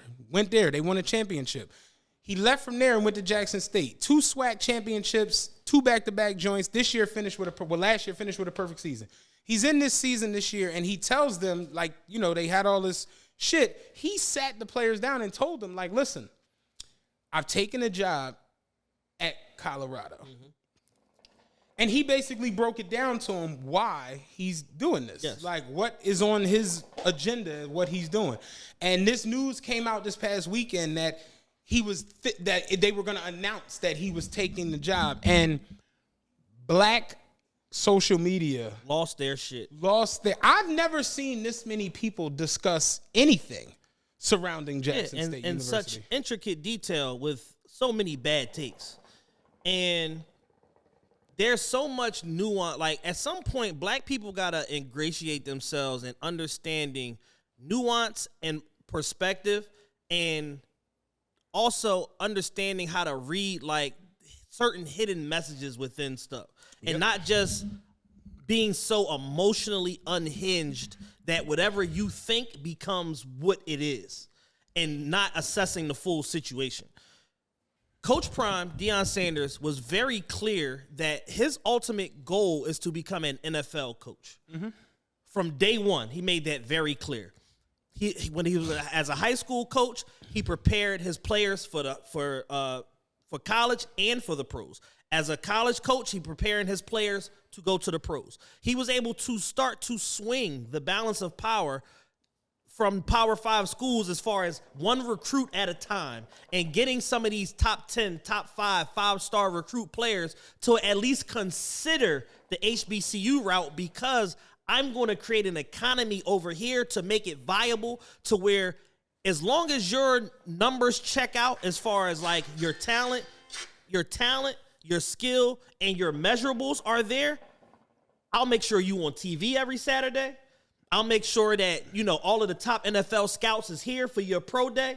I'll make sure that all of the necessary letters and prereqs and all of that you need to get considered for the Senior Bowl and all these all-star games and all of that shit is there. And I'm going to back you up. I'm going to be your greatest advocate you could ever have. If you can't speak for yourself, I'm going to speak for you, and I'm going to make sure that people know that I believe in you and that you are what you are. And furthermore, if you're not prepared or have enough talent to go to the next level as a pro, I'm going to prepare you for life because I got a 95% graduation rate from all of my players since I've been here. Mm-hmm. This man has put his time, his resources, and his money where his mouth is and checked every fucking box. He gave back 50% of his salary. I was about to just to go. That for me, I wanted to start there with the money and the money. Yes. That for me was the biggest gripe that I have with like people on these platforms on social media. I saw people with like hundreds of thousands of followers, giving blue checks everywhere, giving these synopses that were just horribly off and wrong. It's like, oh, well, you know how it is when they dangle that bread in front of you. That's what make niggas move. And I'm just like, yo, Prime been rich since the 80s. Yeah. When the fuck did Prime get fucked up? Right. Y'all are missing the mark bad. Prime make $300,000 a year right now because he's at Jackson State in Mississippi. Yeah. This isn't a Power 5 school. He make $300,000 a year salary and gives half of it back to the fucking administration to handle shit at the school. Not to mention, he raised the money and built them a sports facility. I was about to go into that. It's like, yo, if I think about this, if I make $300,000 and I give half of that back, what the fuck makes you think that I'm in a position where I'm like, yo, I need this $5 million? Yeah. I'm giving away half of $300K, nigga. How the fuck do you? So I really went into it and I'm like, yo, these are the things that Deion Sanders has done since he's been there. He got 2 practice fields. They didn't have those. He got a new locker room built. He got a new football facility. He got a new training and weight room facility. He got a 10-year TV contract for HBCU and the SWAC. Not just Jackson State. No, the whole conference. Whole SWAC conference. They said, the article I read said he direct impact $30 million to the city of Jackson last year alone. Alone last year. $30 million. What the fuck do y'all be talking about, man? Nothing. We feel away, so we just talking. He's gotten them out of terrible business deals, shown them how to conduct business and think and produce on a larger scale. The SWAC commissioner said himself how much Deion has influenced and provided the SWAC as a whole. He said that not us. We've seen him use his resources to provide other HBCUs who we're going without. He's ushered in a whole new culture as far as what we thought we could do. Yeah. This is the commissioner. He said this out his own mouth. Yeah, they wouldn't even talk to or try to approach certain players to come play in the SWAC because it's like, for what? For what? For who and for what? For who, for what? And that part really bothered me where it's just like, yo, people like, oh, he was so much of a threat to these white schools. They had to hire him. No, they were literally going as far as like he was so much of a threat to the PWIs. For all you don't know, they call it predominantly white institutions. Yeah. He was so much of a threat to these PWIs that they had to throw him $5 million a year. They had to give him an astronomical bag. And I'm like, yo, Carl Durrell just got fired from fucking Colorado. He was going to make $4 million this year. Lane Kiffin makes $5.2 million. I'm like, at Ole Miss. Chip Kelly is he's in the Pac-12. Chip Kelly is coaching at UCLA. Yeah. Chip Kelly, by all accounts, is a loser. Yeah, he stinks. He burned out at NFL completely. You know how much Chip Kelly makes at UCLA? $5.1 million. Yeah. This isn't an astronomical bag. It's the standard bag for what the fuck you would make in a Pac-10 and in the Pac-12. This is normal. It's a market-friendly deal. It is what it is. It's the going rate for a coach at a Power 5 school. You got coaches making $15 million and shit, like Nick Saban and all of that. They're making $15 million a year. So I'm like, what the fuck do y'all be talking? Again, nothing. Just nothing. That part really bothered me, the money thing. And I'm just like, yo, don't do that with Prime. Prime has done enough and he's said enough and been a part of enough to where you don't got to do that with this person. But you know what I've realized is that nobody gets the benefit of the doubt in the black community. No one. No. And here go the crazy part. Don't get the benefit of the doubt from black people. Yeah, from black people. Yeah. And I got a question that I'll pose to both of y'all. Mm-hmm. It's a 2-part question. How come to most black people, social responsibility always looks like charity work. And the second part is, why are we not allowed to help people create opportunities and also get paid in the process? I'm going to be honest with you. It's like that tweet that you said was on Academics page. The girl had the tweet and said, people mad at Dion, but y'all sold your grandmama's house. Yeah. And it's like, yo, we say it on this show a lot. Black people don't understand nepotism because we don't practice it. Right. So because of this, you got people that are running around in the streets committing all kinds of chaos that won't take the time out to go get life insurance so that you're not a burden on the next generation of your last name. Fish fries and vibes. Yeah, no, get the tilapia. Y'all know the vibes. Yeah, so get some swat too. Yeah, they like that swat. That's really how we are. So because people don't understand nepotism at all, they can't really see. I spoke about it yesterday on my Instagram story. You familiar with like NFL coaching trees? Mm-hmm. This shit is so real that there are real live like bodies of research and work done behind this shit. Yeah. So the biggest coaching tree, well, probably not the biggest, at least the biggest one in our lifetimes is the Bill Walsh, the West Coast offense. You know, Bill Walsh brought in Mike Holmgren, right? The Mike Holmgren tree just went everywhere because he brought us John Gruden, Andy Reid, and Ray Rhodes. Andy Reid brought us. He brought in Andy Reid, Ray Rhodes. What was the Jeff Fisher over there at Tennessee? Yeah. I can't think of his name right now. The Harbaugh brothers and all of them. Then you got John Gruden, who brings us Sean McVay and all of these. What was the Panthers coach? Ron Rivera and all of it. This is the way it goes. I said yesterday, you got Marty Schottenheimer, who brought us Bill Cowher. Bill Cowher brings us Tony Dungy. Tony Dungy brings us Mike Tomlin and fucking what was the one at the Bengals? Marvin Lewis. Marvin Lewis. Like these coaching trees are a real live thing. But one thing these coaching trees be missing is black people. Yeah. Outside of Tony Dungy and Mike Tomlin, this shit is not. What's his name? Bill Parcells brings us Bill Belichick. Who does Bill Belichick bring us? Matt Patricia. It's just the way it goes. But black coaches and black coordinators do not get promoted and brought into the. You gotta like fight and claw. I said it yesterday, and here go the crazy part. These motherfuckers be great. Mike Singletary was part of one of the greatest teams in NFL history.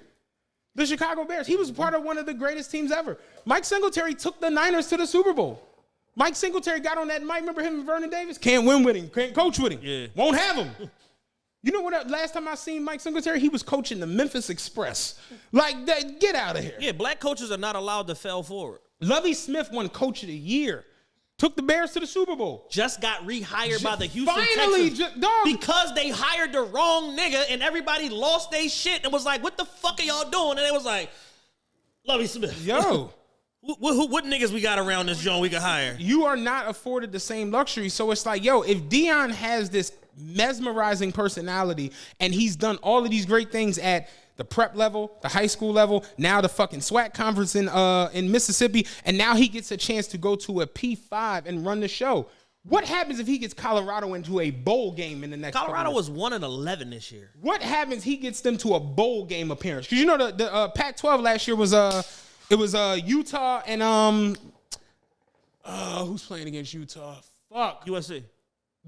Yeah, just played Saturday. Exactly. So it's like, yo, what happens if he can get Colorado to that point? It's like Dion's going to end up coaching in the NFL. Yeah. And what happens if he's the person who can start a whole nother fucking coaching tree, and this coaching tree is all black coordinators and black coaches who never really... We don't think like that. There's a 9-minute video online of Prime addressing the team. It doesn't have a lot of views. You know why? Because niggas got the attention span of ants. Mm-hmm. So people haven't really watched this. In this video, he laid out his vision not only for Jackson State, not only for Colorado, but for him and for every potential black coach that exists on earth.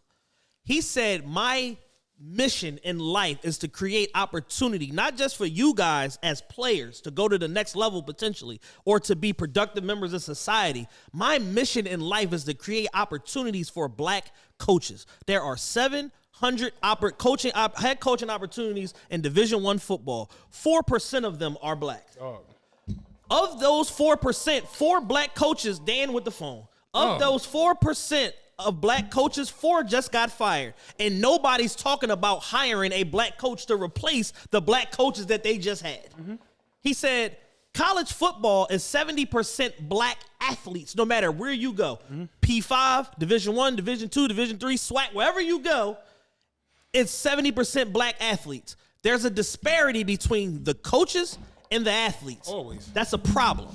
He says, so it's my job to, 1, help to stay on here to figure out this coaching search and get you guys somebody to lead He said, y'all. I got my recommendation. Yeah, my recommendation of who I want to be here to lead y'all if y'all elect to stay. I know it's going to be some transfer portal stuff and all that. We'll address that during the exit meetings. We still got a bowl game to play.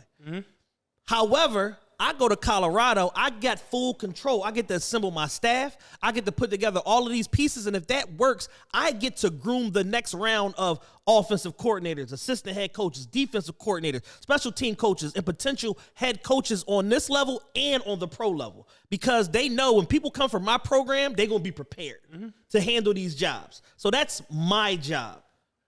As a leader and as a beacon of hope for the black community, I got a greater mission here. This shit ain't about me. He didn't say shit, but like, this ain't about me. I'm just a conduit for other people to create their opportunities and get their dreams up. Yep. And because niggas don't watch nothing longer than 59 seconds, nobody's talking about that when he said exactly what it is. You ain't got to surmise what his intentions are. He said it. He told you.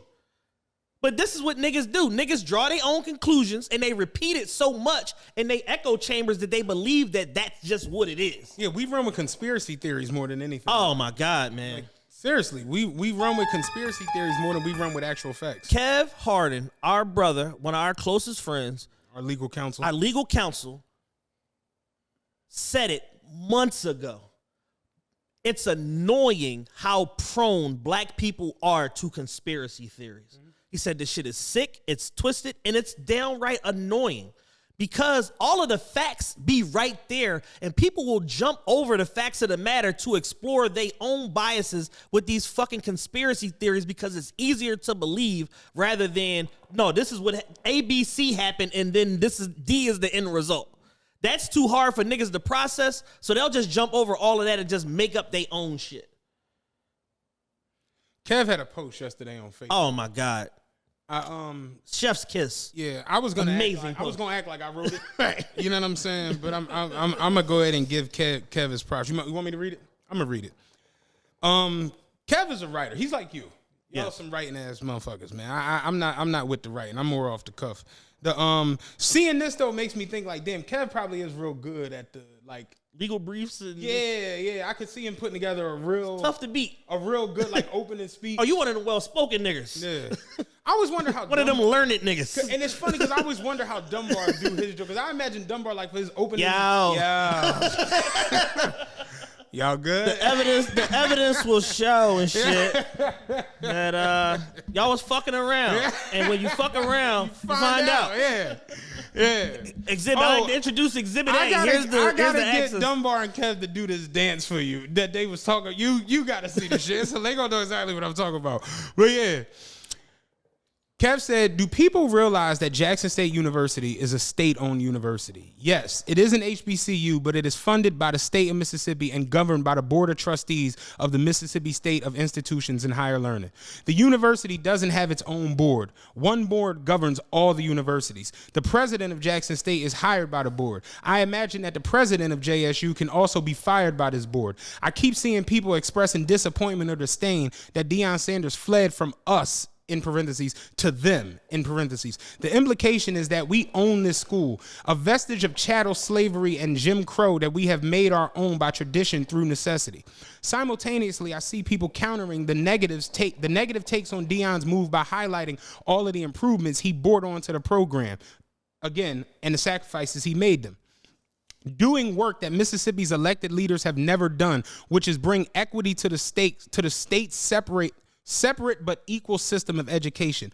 Mississippi's governor appoints the members of this board, a state with the highest percentage of black people in America, 37.9%. The state, through the trustees, is responsible for governing all public institutions of higher education, including the University of Mississippi. Yes, the board of trustees that governs the budget for Jackson State University also governs the budget for Ole Miss football program. Tell me how you work this in this. Tell me how you work in this environment. The program at Ole Miss is paying Lane Kiffin $16.2 million over 4 years to coach football. $3.9 million in 2020, $4.0 million in 2021, $4.1 million in 2022. That's the same state that pays Lane Kiffin also pays Dion. They own both universities. Us, ? Them, ? For who, ? FYI, Lane Kiffin is 25-12 over those 3 years. Prime is 27-5.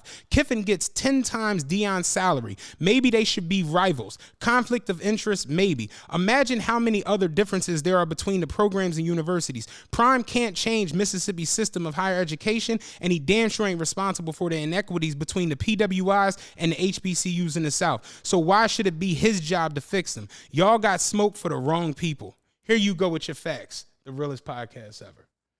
That was wonderful.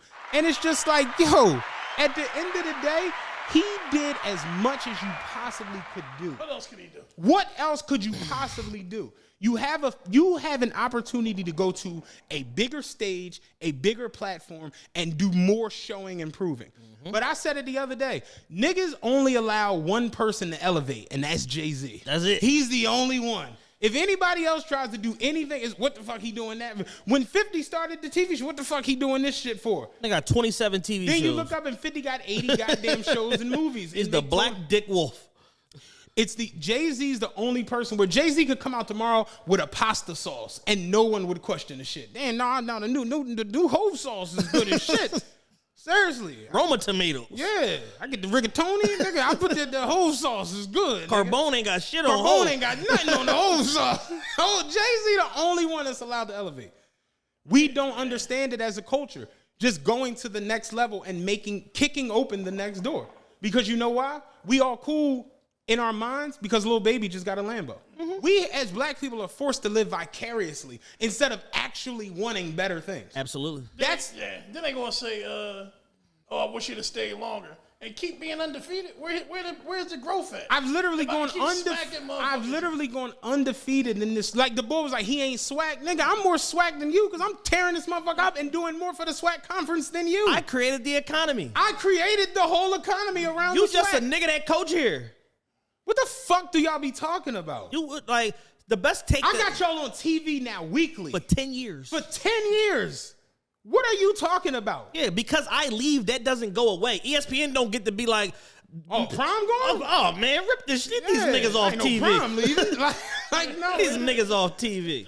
The best take that I seen, I wish I knew who it was, because I wanted to give them their credit. They said, instead of y'all being mad about Prime leaving, why don't y'all appreciate all of the things that he did and the foundation that he laid for the 3 years that he was there? And why don't one of y'all, whoever y'all may be, pick up the slack and be, where's your 3-year commitment? Who's going to follow up in his path and try to exceed what he did? Yeah. Who's down for that challenge? Because again, nepotism doesn't end. If we create something and then pass it to our children, it doesn't end. Yes. Our children pass it to their children. But what happens a lot of times in black life is niggas get money and then it's gone. It's over. It stops. And that's the way we're like mentally we believe like, oh, this shit gonna come to, like all good things come to an end. And it's like, no. It doesn't have to. No. The Rothschilds are still getting money. Yeah. There's a saying. It doesn't end. There's a saying that $5 million can disappear today or tomorrow, but $500 million turned into $1 billion as an eventuality. Mm-hmm. So it's like if you fucking keep the money in the system and keep turning it over, it's called compounding. It'll continue to compound. And you can compound knowledge, you can compound opportunities, you can compound visibility, all of these different things. And Prime is literally creating a gumbo of all of that all at once. And niggas is so emotional and short-sighted that it's like, oh man, this is crazy. Y'all just so caught up in y'all emotions. Y'all not looking at all the economy that he's trying to create and all the good, the actual good that he's attempting to do. You know what this weekend made me think a lot about? Killer Mike on Trigger Warning. Oh, man. And some of the things, classic series, some of the things he faced and some of the challenges that he got hit with in that show, even down to that first episode when he said, for this whole weekend, I'm only buying black. That's it. I'm only going to do things that are created by blacks, owned by blacks. That's it. And he was like, yo, I stated that what I'm going to do, and then it hit me immediately. I'm going to have to walk or ride a bicycle everywhere because black people don't even make cars. Mm-hmm. He had to bike or walk everywhere. And he was saying how, like, he was like, yo, I can only eat food that comes from a black farm. Mind you, he was in Georgia. Yes. And was having trouble finding one of the shit. blackest states in the union. He was having trouble finding black farm. Remember when he finally found the old lady who grows all her own stuff? It was like, oh my God, thank you. I can finally fucking eat and shit. We don't have it. But us as black people will turn and be like, man, Meek just bought the chain with the Dreamweaver on, and it's like everything good. No, the fuck it's not. No, it's not. As nuts as he may be today, as of December 5th, Kanye been telling niggas for the last 4 years, buy some land. Dog. Buy some land. Kanye, what you say? All we own is braids and the word nigga. And that's it. That's it. And outrage. Dog. How dare you? Niggas And cornered the market on how dare you. I honestly think it's programming, like, to where people believe that, like, oh, Deion left is just over now. And it's like, no, it doesn't have to be. But that goes back to, like I said, think about how you seen Case Money rip through the hood. Motherfucker have a Hummer on 38s. Yep. 2 years later, just on the trolley. What happened? Chris Rock said it in Down to Earth when he was Wellington. Remember, he was getting on stage as the old white man, and the crowd couldn't believe the shit he was saying. And he said, white man get some money, keep it. Stay rich. White man get some money, keep it. He rich, kids get rich. Black man get money, the countdown has begun to when this nigga gonna go broke. And as fucking fucked up as it is, that shit is not a lie. Yeah. I remember seeing a nigga around my way get some Case Money, man. He got like 45 grand. And I mean, it was on. Yeah, it's burning a hole. It was on. That nigga, like, you know how niggas around the way wear like Dickies and the same jeans. And then I seen him and his brother, and it was like Fiesta video. Like, where y'all get these shirts? That shit was on. Where y'all get these shirts? Niggas had hats and shit. It was crazy. My cousin Mike got a year later, just back to normal shit. Yeah, my cousin Mike, God bless his dead. He had a friend, lost both of his parents back to back, 2 years in a row, lost both his parents. He got $300,000 when his mom died, got $500,000 when his dad died. Within a 4-year period, this nigga was like selling weed off like a cricket phone after having $800,000. All you had to do was buy one building. That's it. Especially in them days, in the mid 2000s, early 2000s, all you had to do was buy one building, buy one 10-unit building. I say it all the time, yo. You really just gotta start putting money other places than like Dimitre. Yeah, you got to park your money. Yeah, we gonna get to Dimitre. We gonna get to Dimitre. Yeah. What up, Meech? Yeah, but it's just like, yo, like, it's like we only know the same 4 things over and over and over and over. And a lot of that shit makes situations like this just seem so crazy to everybody, where it's just like,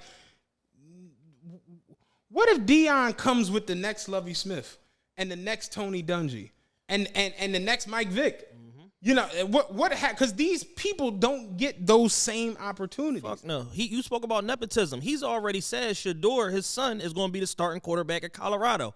But he got to earn it. Mm-hmm. Because even though I'm practicing nepotism, it still got to come with a certain level of responsibility because I got a job to do. Right. Travis Hunter, widely regarded as the #1 recruit last year that Deion Flip brought to JSU, it's suspected that he's going to transfer to Colorado. So all of these players got SWAC experience, learned how to become winners, be dominant, and now they get to try their hand at the next level of college football, and we're going to see what they able to do. That was another one I saw people just speaking misinformed. Oh, people, you make these kids come there, now they want to transfer, they're going to lose a year waiting around. I'm like, y'all clearly haven't seen. Welcome to 8 years ago. Yeah, the rules have changed. Undergraduates can transfer once without having to lose a year of eligibility, so you don't have to fucking sit out. It's a lot of people just giving up their synopsis and giving up their, like you say, feelings. Yeah. more than facts. I feel like this is wrong, so I'm not even going to take the time to research the facts to figure out if it's wrong because my feelings is already invested. I think it's deeper than that. I feel like this is wrong, and I just drunk a 2-liter of grape soda. So I'm ready to go. With some Colt 45 in it. I just had that. So, like... I just had that. That shit real. So I saw a lot of people this week speaking on Prime where it just, y'all got Prime fucked up. I'm going to be honest. Y'all got Prime fucked up. Yeah, and it's like, who's to say that Deuce Staley or what was the boy named, the coach of the Dolphins that's assistant head coach, special assistant head coach at in Pittsburgh now. The one that's suing the NFL, suing the Dolphins. God damn it. Flores. Who's yeah. to say that Brian Flores, like who's to say that there's not some other phenomenal, young, charismatic black coach that don't come there and do even more than Prime did? Ray Lewis been trying to crack the fold. You see what I'm saying? It's like, it ain't gotta be one. Just because it's like, we got this thing as black people, it gotta be one at a time. And it's like, it don't gotta be that. Bruh. We can have 15 great black head coaches. Right. We already got 10 great black quarterbacks. Got like one of them. Like, Lamar Jackson, Patrick Mahomes, Dak. Patrick Mahomes, Dak Prescott, Kyler Murray, like Shit, baby hairs. Fucking Russell Wilson. like Geno Smith tearing shit up this year for the Seahawks. Like, it ain't gotta just be one. We can all be great. We don't have to be limited in roles that just because it's unexpected don't mean that we can't come and take shit over. My biggest thing is when it comes to the coaching aspect, I watched Steve Spurrier do his thing for years in college football as coaching. He got his shot to go to the NFL, was awful. Immediately burned out. Remember that joint with the lips and shit? Immediately burned out.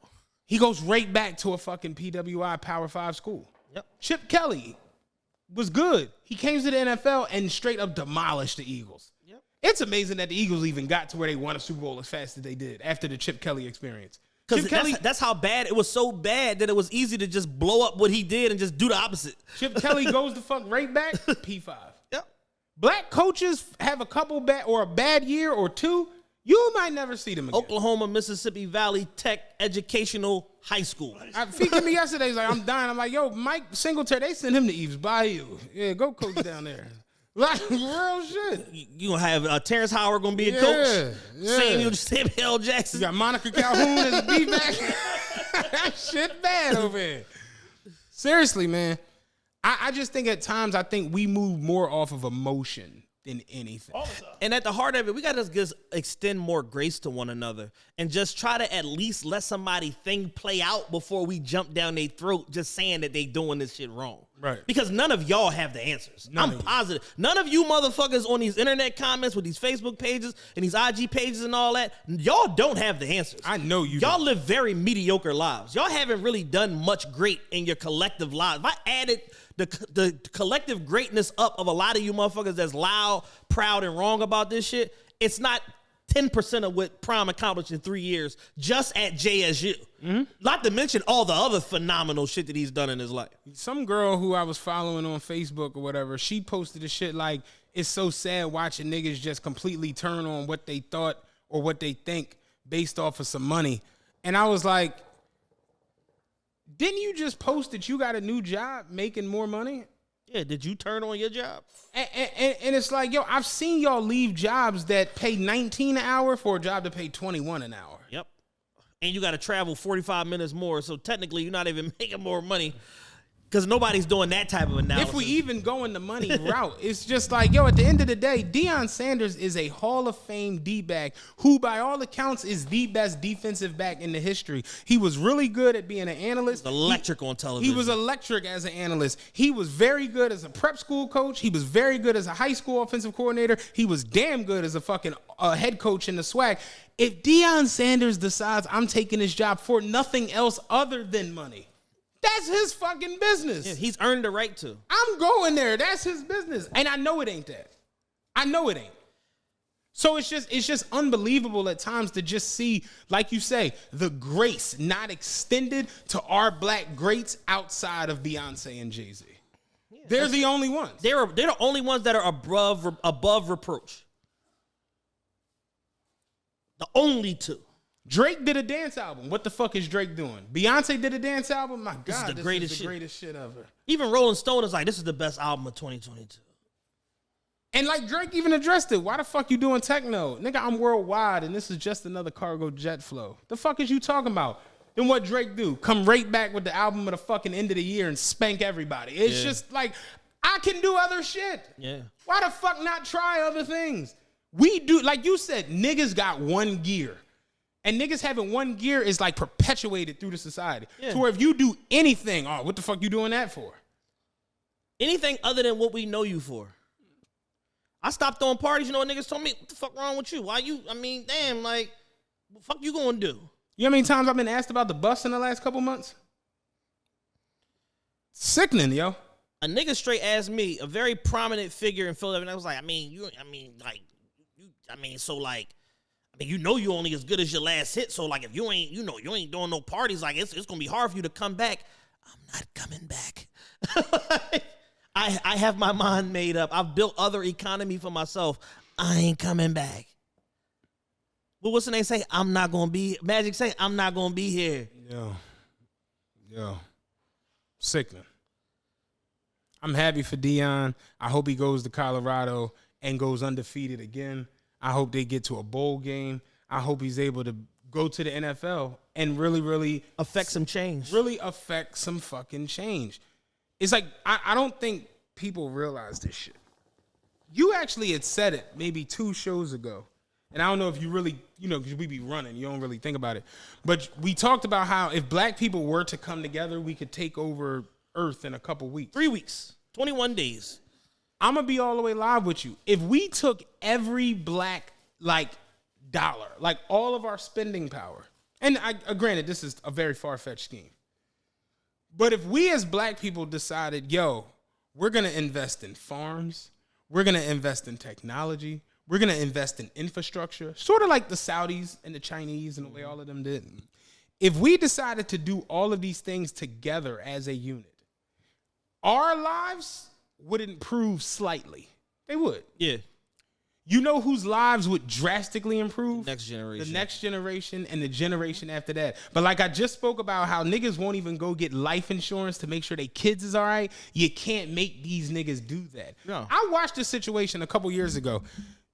Chick on the bus, older woman, out in front of the depot screaming and hollering because she got into it with a bus driver off of something, whatever. She called her son. Her son came up to the depot. Gets out of the jump. People like, yeah, the boy outside wilding and shit. He throwing shit at the depot. I'm like, what the fuck? I come and look. Mind you, this shit had nothing to do with me. I'm just in the break room playing cards and shit. I come and look. The nigga pulled up to the depot in a track hawk. He outside. Revving the church. Shiny Montclair on. Cause niggas ain't gonna play with my mom and da-da-da-da-da-da. And I couldn't help but just think to myself, why is your mom even riding the bus? If you got a fucking track hawk. Because you could have got the $60,000 Cherokee. Got your mama and car. got your mama car. You ever notice that? These motherfuckers who ride around with G-Wagons and Bents and Ferraris and all this shit, they moms don't be, they grandmas, they pops, and it don't be that. No, not we at don't all. even understand it to that extent. You get where I'm going with this? So to put your shit into somebody you ain't never even seen living better, it's insane. the concept of that is insane. It doesn't make any sense. That's just how we are, and that's what's going on. So if it takes him going there to get to the next step, to be able to open the door for 15, 20 others to be in those positions to where we can have black front office. Think about how crazy that is. Yeah. Fuck coaching. Once you go past coaching to where you go to general managers and front office execs, it's very, very white. Remember a few years ago how big of a deal it was when the New York Giants had their first black executive? dog. And people was like, they've never had a black executive in the history of the team. And I'm like, yo, the New York Giants is one of the founding franchises of the NFL. Y'all have never had a black executive this whole fucking time? The whole time. The whole jump. Hey, in New York. Remember when what's his name got the situation with the Raptors? Mm-hmm. It was like, oh shit, damn. And a lot of times what happens is they'll break down eventually and give it to like former players. Yeah. Yeah.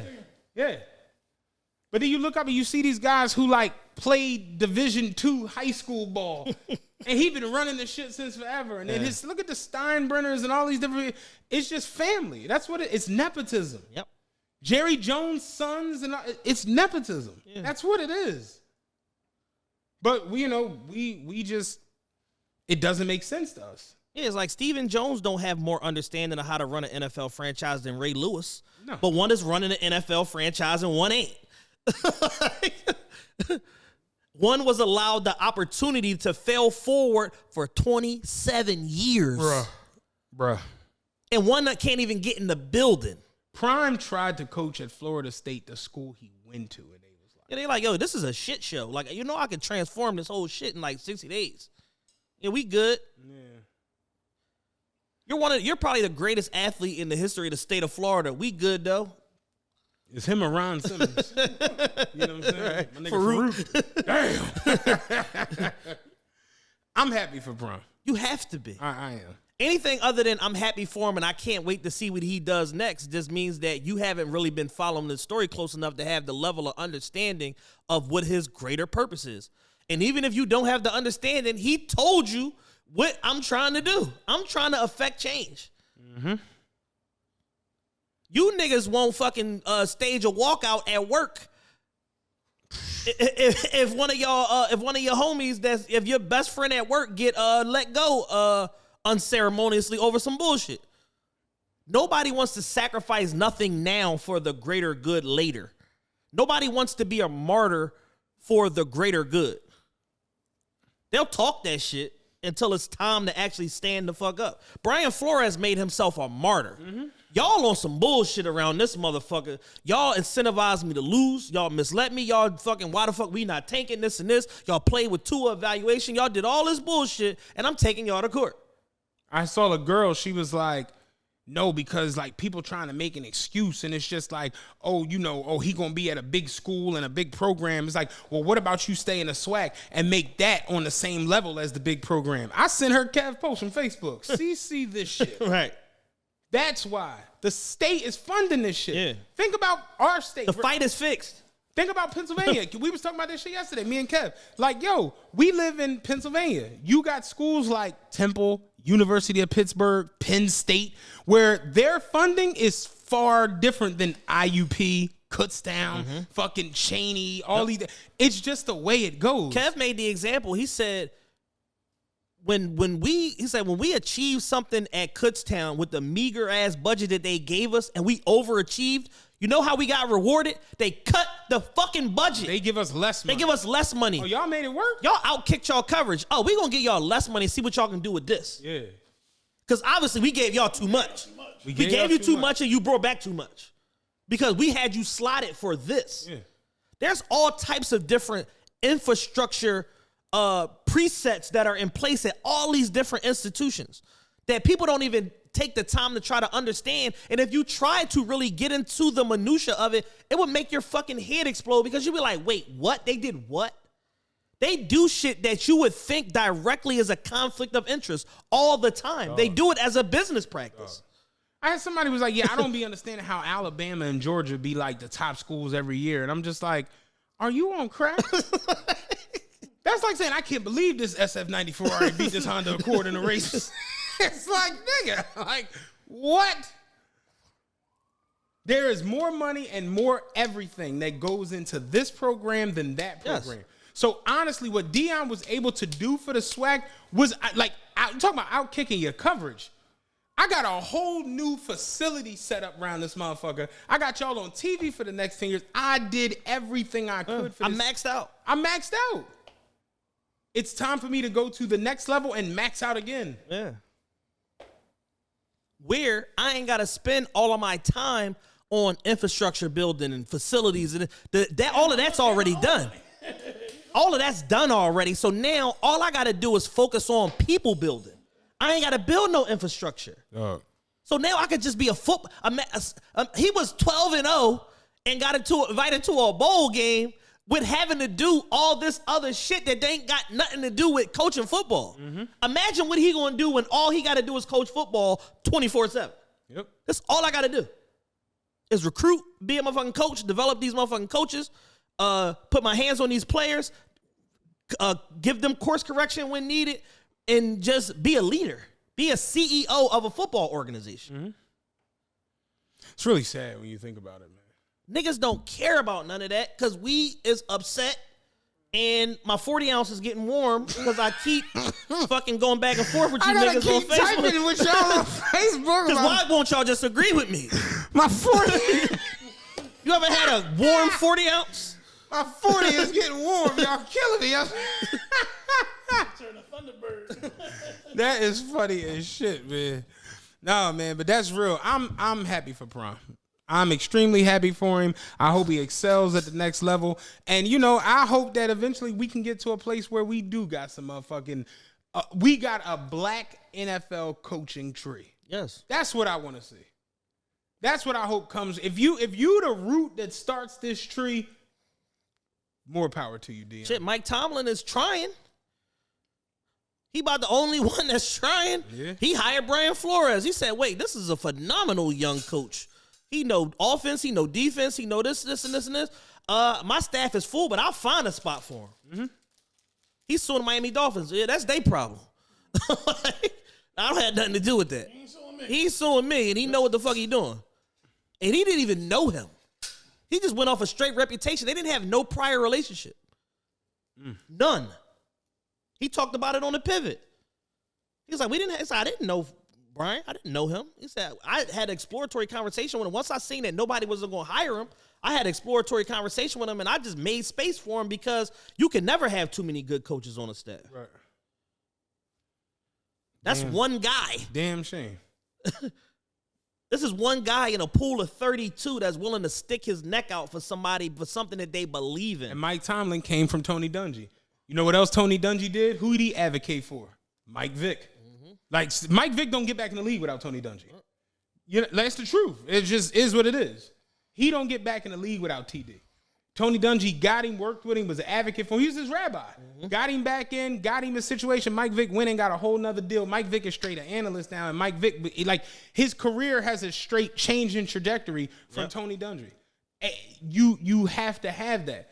So why not let Dion be that person for the next motherfucker who wants to be a coordinator or offensive coach? It just we as our race and culture, we really do need like a real live reset. Yeah, Jay-Z got to drop 555. I'm convinced. This is the only thing that's gonna help us at this point. 444 got y'all to get credit cards. That was great. Secure credit cards. Secure credit cards, but they ain't credit cards. 555 hopefully can get y'all to maybe understand a little bit about nepotism. You know who I was reading a real good story about the other day? Al Roker. Did you know Al Roker is as rich as he is? I'm not really familiar about the ins and outs of Al Roker. I just know him as a personality, not necessarily all the other anything else. But you know, he does Good Morning America, and he's an author and all this shit. He's worth $75 million. Damn. Yeah, $75 million, and he's married to one of the what's her name? The black chick that's on Good Morning America. Okay. They're married or whatever. They've been married for a while. But he got 3 kids and basically was breaking down how much stuff he's doing with his kids. And he basically was on the tip like, of course I want my kids to go to college, get a good education, but I also want them to understand that like creationism is the way you go. So he's like doing all these different things. It's like, I don't necessarily want my son to like graduate and go work at this place and like just get a check every week. Like, I want him to be able to put other people in position. So his son is like trying to start this company and giving up. And I'm just like, yeah, that's the way it go. It takes somebody to start here and put these people. You gotta establish some shit. You gotta establish some shit. Exactly. And it might not benefit you the most right now. It might benefit your son or his son or whatever. Right. But you can't win the game if you're not the fuck in it. Yep. And black people been playing the wrong game for far too long because we don't own shit. So while some of y'all as entrepreneurs are annoying as shit, I do respect the fact that you're taking the steps to create something that is yours. Yep. Because through entrepreneurship, you can either scale, and then flip said business and then pivot into something else, or you can just keep it in perpetuity and pass it down and pass it down and pass it down. Either way, if you do the right things by something and you can make it over that 2-year mark, you can create something that can be generational in nature, even if it's only $300,000, $500,000 a year, you at least making sure that your kids don't start from zero. Exactly. And that's the part people miss. Like, we can't keep starting from zero every generation. Every generation. Like, that shit is late and it's annoying. Get you some life insurance. Get you some property. Get you some land. Get you an estate planner. Get you a will. Get you some things in place so that when you go, you don't leave a financial burden for the people that care about you. Everybody get a will right now. If you're listening to this show, you're a friend of a friend of a friend, tell everybody right now, get a will. We all different religions. Like, you know, you might have grew up one religion, you're Muslim now. Make sure you get in the janazah, you're not having a funeral. Get all that stuff set in writing now. Right now. As soon as you listen to this episode, call up an agent and get your will together. Get you a will, do a video version of it also so that it's ratified, get it registered with a notary, with a registered agent of the state, all of that shit. Yeah. Get your affairs in order. Get your affairs in order so that you can have your peoples okay when you gone. Don't leave a whole headache. And we got to understand that, yo, it's okay to, like, go to the next thing. Remember when a couple weeks ago with Future, when he sold part of his catalog, people, oh, what the fuck would he do this that nigga for? doing? And then you look up, he bought a $16 million house in Miami. He just bought a $7 million condo in Miami. You know why? Miami real estate is going through the fucking roof. Yep. And in the next 3 years, every major industry is moving to South Florida. Entertainment companies, movie companies, tech companies, TRPE. finance companies, TRPE. Right. Like, everybody with sense is moving to South Florida. I had somebody who was like, yo, why Future give up all his catalog? Like, that make no sense. I'm like, because he's still one of the most relevant and viable artists on the planet. So he's going to keep creating. He got rid of his back catalog for a lump sum of, what was it? $75 million. So in that money, you can go out and start acquiring all this property. Think about his children. His children are going to come into the game with properties all over the fucking country in high-end places. You know where Future's from? From Decatur. Yeah. Niggas from the west side of Atlanta. East side, excuse me. Them kids ain't gonna have to grow up in that shit. No, fuck no. They ain't living in it right now. Why I gotta wait till I get old and gray to enjoy my money? And here's the kicker of what niggas don't understand, and this is why Future tweet was so on point. Poor people have no idea about how to be successful. He didn't sell his masters. He still owns that. He sold his publishing. That's a different calculation. The right to use my stuff for doing other stuff. Exactly. That's it. Publishing, not ownership, usage of something. You have the right to license this and use it and collect money from it. And he only went back to 2020. So from 2021 forward, he still owns that catalog and he still owns his master's split, whether it's 25, 50%, whatever, from day one. And guess what? Terms of the music industry states in every contract, even in a bad contract, your master recording reverts back to you in 35 years anyway. That's the standard. So worst case scenario, he was getting his masters back at some point if he lived to see the shit anyway, or his family was going to get it. Yeah. So for him to sell his pub and then turn around and have his most successful album to date, y'all think this nigga don't know what he doing? I'm supposed to listen to y'all on the internet? Look at Chadwick Boseman. Look how much money they lost to the state because he didn't have an estate. Yeah. Which I still don't understand. Because he knew he was dying. Yeah, I still don't understand that. You knew it. It's funny, but like the Cardi B situation. Cardi B yesterday, well, not yesterday, but over the weekend, she performed at a private event, $1 million. A private event, $1 million. And some girl tweeted, was like, not Cardi being a Grammy winner and performing in a backyard. And Cardi commented on the tweet, was like, I got $1 million performing at a fucking private event for 400 people, and I did this in 35 minutes. So make sure you mention that next time you tweet about this Grammy winner. And it's just like, poor people don't know how to be successful. Yeah. All we care about, this optics. Dog. Black life has right here, right now. Yeah. For $10,000 for y'all two. Dog. Optics. Optics. How do it look? Do we look lit? Dog. Oh, think of, like, it's funny, Zoom but in the 42 right there. it's funny, but like, remember me and you? I remember you had this conversation this was like before we might have even started the podcast, I was like, you ever notice when like party promoters got to walk around the party and try to get the right angle to show to the... Yeah, they trying to trick motherfuckers. Y'all need to get down here. And it's like the whole time they in the rears in the party. Yeah. This shit is crazy. Negative 7,200. You hoping 300 motherfuckers pull up from somewhere. You got last week's party. You got last week's video rolling. Yeah. All we care about in our culture now is optics. Yep. Do it look lit. Do it look lit. Fucking crazy, man. Cardi went out there and got 1.5 million hour. 30 minutes. I'd have got up there. Man, Ross said, the last interview Ross said, he like, I might be 100 on the weekend, but if somebody called on a Tuesday with 30, I'm going to go get it. 30. Ross cut his own grass. Like, yeah, man, I got to make room for my animals. You can't charge the boss $10,000 a tree. They went for the saw. Yo. Rick Ross got like the best quotables on the planet. Of all time. Allegations. And Puff, as much as he's become like a little bit of a detestable character, he said the realest shit of all time. It ain't no ego when it come to getting this paper. Y'all motherfuckers got too much ego. Y'all want to look too cool all the time. And I'm here to fucking tell you, nobody cares nothing about most of you motherfuckers. Y'all not even a blip on the radar to be having all of this pride and ego that you got about doing something that nobody even asked you to do. I'm here to tell you, we don't care. We don't care. That shit real, man. People put all this thought and stuff into manicuring their image and their social media profile and this and having just the white outline around every picture and like, we don't care. I'm here to tell you, we don't care. You are not Daniel Arsham. You gotta go out here and accomplish some shit. Yo, my man, I text my man, I'm like, yo, you open? He's like, yeah, ain't nobody there but the staff. I'm like, cool. That's how I like it. And I'm cool. Right. I don't care who's there and who's going to be there. I'm going there and enjoy my motherfucking self. Exactly. I don't give a fuck who there. I'm going to go and enjoy the team of me. Yeah, I don't need all these miscreants in my mix. I prefer there ain't nobody here. I'm like, the fuck? I like perfect. I'm on my way. That's real shit. You are not Daniel Orsham. You're not David Graham. You're not Takashi Murakami.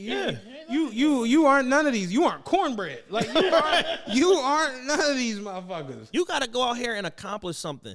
Do some shit. Make a mark. Create a fucking legacy for yourself. Build a business. Go be fucking the best motherfucking general manager at Chick-fil-A. Y'all can't, most of these people can't do shit right. And got all these opinions. You know why? Because opinions are free 99. That's why I'm up to $129.95 per month per app at this point. It's like I'm tired of you opinionated loser ass niggas. I'm gonna go there when they start charging for Twitter and Instagram. They like you got to submit a W-2. Right. I'm going there. $159.99 a month, and we need you. Yeah, we need to know you made above the poverty line, so your brain is not clouded with like pork and beans. I don't know how true it is, but I've heard allegations that churches now be asking for your W-2. Oh yeah, when you join the church. Oh yeah, yeah. We need to know how much. Yeah, you supposed to be tithing 10%, motherfucker. It says right here, you make 95. So. Yeah, we need our 95. Yeah. You can pay it out at once. You know what I'm saying? Yeah. And you can just watch the rest of church on Zoom. We need the 9,500 though, because the private jet is not going to pay for itself. Yeah, that's crazy. I want to join the church. Okay, it goes your application form right here. It's a $50 non-refundable application fee. A lot of old pastors was pimps before they be. I've seen this thing the other day. It was going on about like the new scam is like charging people for like application fees for a property that don't exist. Oh man, they've been on Craigslist forever. I didn't know that. Yeah, that's a crazy. So you charge 100 motherfuckers. Charge a, but yeah, no, I got this property, 2-bedroom, 2-bath, $1,300 a month, $59 application fee. Get people to send the shit in. Pay it payable to you a dickhead LLC. And of course, Dan, the scam master. Oh yeah, that's old. Oh yeah, no, we was doing that in the 80s. That was 90s. That was the 90s. When did I come on from the Fed? We was doing that. That's fucking crazy. Yeah, I was reading this shit the other day. I'm like, yo, we are living a crazy ass world. Living in a simulation, man. I love when we had these conversations. I want to have stupid conversations about, where's the wildest place you had sex. But these conversations, be so good, man. Like seriously, I want to do like other shows and just do a bunch of nonsense for 2 hours. Galaxy Quest. But I like this shit. One thing we brought up Dimitre. You are the jewelry expert here in this TRPE show. resident jury expert. How'd you feel? And it's so crazy because I talking to you, I got like a different sense about what's going on. Yeah. Because people were just running. Again, it seemed like a lot of You running. hear Philly, Feds, jeweler. That's the perfect gumbo of just niggas just running with their own conclusions. And it seemed like a lot of, again, emotion and grape soda. Yeah. And not real facts. Because even when I got into reading into what was actually happening, I'm like, this is different than the way the headlines were writing it. Yeah. They made it seem like it just happened. And they also made it seem like, even down to the whole, like, fake jewelry shit. Yeah. And I'm just like, this isn't the way it was written. No. I know Dimitre. Dimitri's a good guy. You know, I bought one. I'll be honest, I didn't know he was that young. Yeah. Yeah, I didn't know Yeah, he's that like 41 years old. 42. Yeah, 42. I bought 2 watches from Dimitre, one for myself and then one for a former girlfriend or whatever the case may be. Always got my money. It was 100% authentic. Always got my money out when it was time to trade up or sell something or whatever the case may be. Very knowledgeable, very intelligent guy. We used to just sit in the store and just go through catalogs and talk about watches and this and this. And he took a liking to me because I came to him with a certain level of understanding and knowledge to where he knew I was passionate about watches and horology and history and all of that shit, to where he was just like, I'm not going to sell him no fake shit. You know what I'm saying? Like, probably just off of that, because I showed a genuine interest and I wasn't just like A nigga with a Montclair. a nigga with a red Montclair coming here trying to get a red face rolling. Yeah. Like, so when you come in, so how you meet people and how you present and your level of understanding on shit is a lot of times going to determine how they deal with you. Perfect example. The other day I'm driving. I'm in Willow Grove. I'm coming down what is that? Moreland. Moreland, like right near Westmoreland, right near the Willow Grove Mall. So I made a turn on the Bartram Ave, and I see an old school Corvette in front of me. I see it. It's silver with red interior because there's no tint on the window. And as he makes the turn into the driveway, I see that there's a big ass split in the back window. Yeah. So instantly, I'm just like, that's a 63 Corvette. I'm like, it's no way though, because he's just casually driving this shit out. So I pull up, I roll the window down. White guy, he's getting out of the car, whatever. And I'm like, that's gorgeous. And he was like, thank you, man. Thank you. It's one of my favorite things I got or whatever. I'm like, I've never seen anyone driving a 63 on the streets. And he was like, oh, you know that's a 60. I'm like, I see the split window. And he was just like, yeah, it's like, you know, not too many people drive their 63s. I'm like, no one. This is the first time this is the first time I've ever seen it. So I get out of the car because I'm like, you care if I take a look at it? He's like, no, come on. So I come over, look at it. He has a Mach 1 Mustang in his driveway. So I'm like, damn, that's a nice ass Mach 1. And he was like, oh, you know what year that is? I'm like, it's a 71. He was like, oh man, you know your shit. Yeah. And I'm just like, yeah, I mean, I like old school cars or whatever. So we just started chopping it, and we got to where we were talking about when Corvette went to the LS3 motor as opposed to the LS9 that they did in the fucking Z06, and then they did that in the Z71. And we just were talking, and he was just like, bro, what's your number, man? Like, because he's like, you ever been to Cars and Coffee? I'm like, I've been to a couple of them, whatever. I was like, my homie, he actually is like one of the photographers for the one down in Charlotte or whatever. And I'm like, he has the last C7 Z06. He was like, yeah, you know, what's crazy is I keep saying I don't really like the C8s. And I'm like, yeah, the C8s are like, for the traditional Corvette owners, they don't like that mid-engine and what. And he's just like, exactly. We started talking about vets for like a half an hour, you know? And we exchange numbers, whatever. He followed me on Instagram. He's like a car dude. He got like a bunch of whips and he does other shit. And he's like, yo, I'm gonna invite you down. I'm like, I want to get this motherfucker on the podcast just because he's super in the know of like different cars. And it's just how you meet people and what you know and your intelligence as far as certain It'll things. Determine how you end up in that relationship. Exactly. So for me, you know, my relationship with Dimitre was always solid. He was good to me. He was fair. He would just randomly call me from time to time, like not about no business or trying to sell me nothing.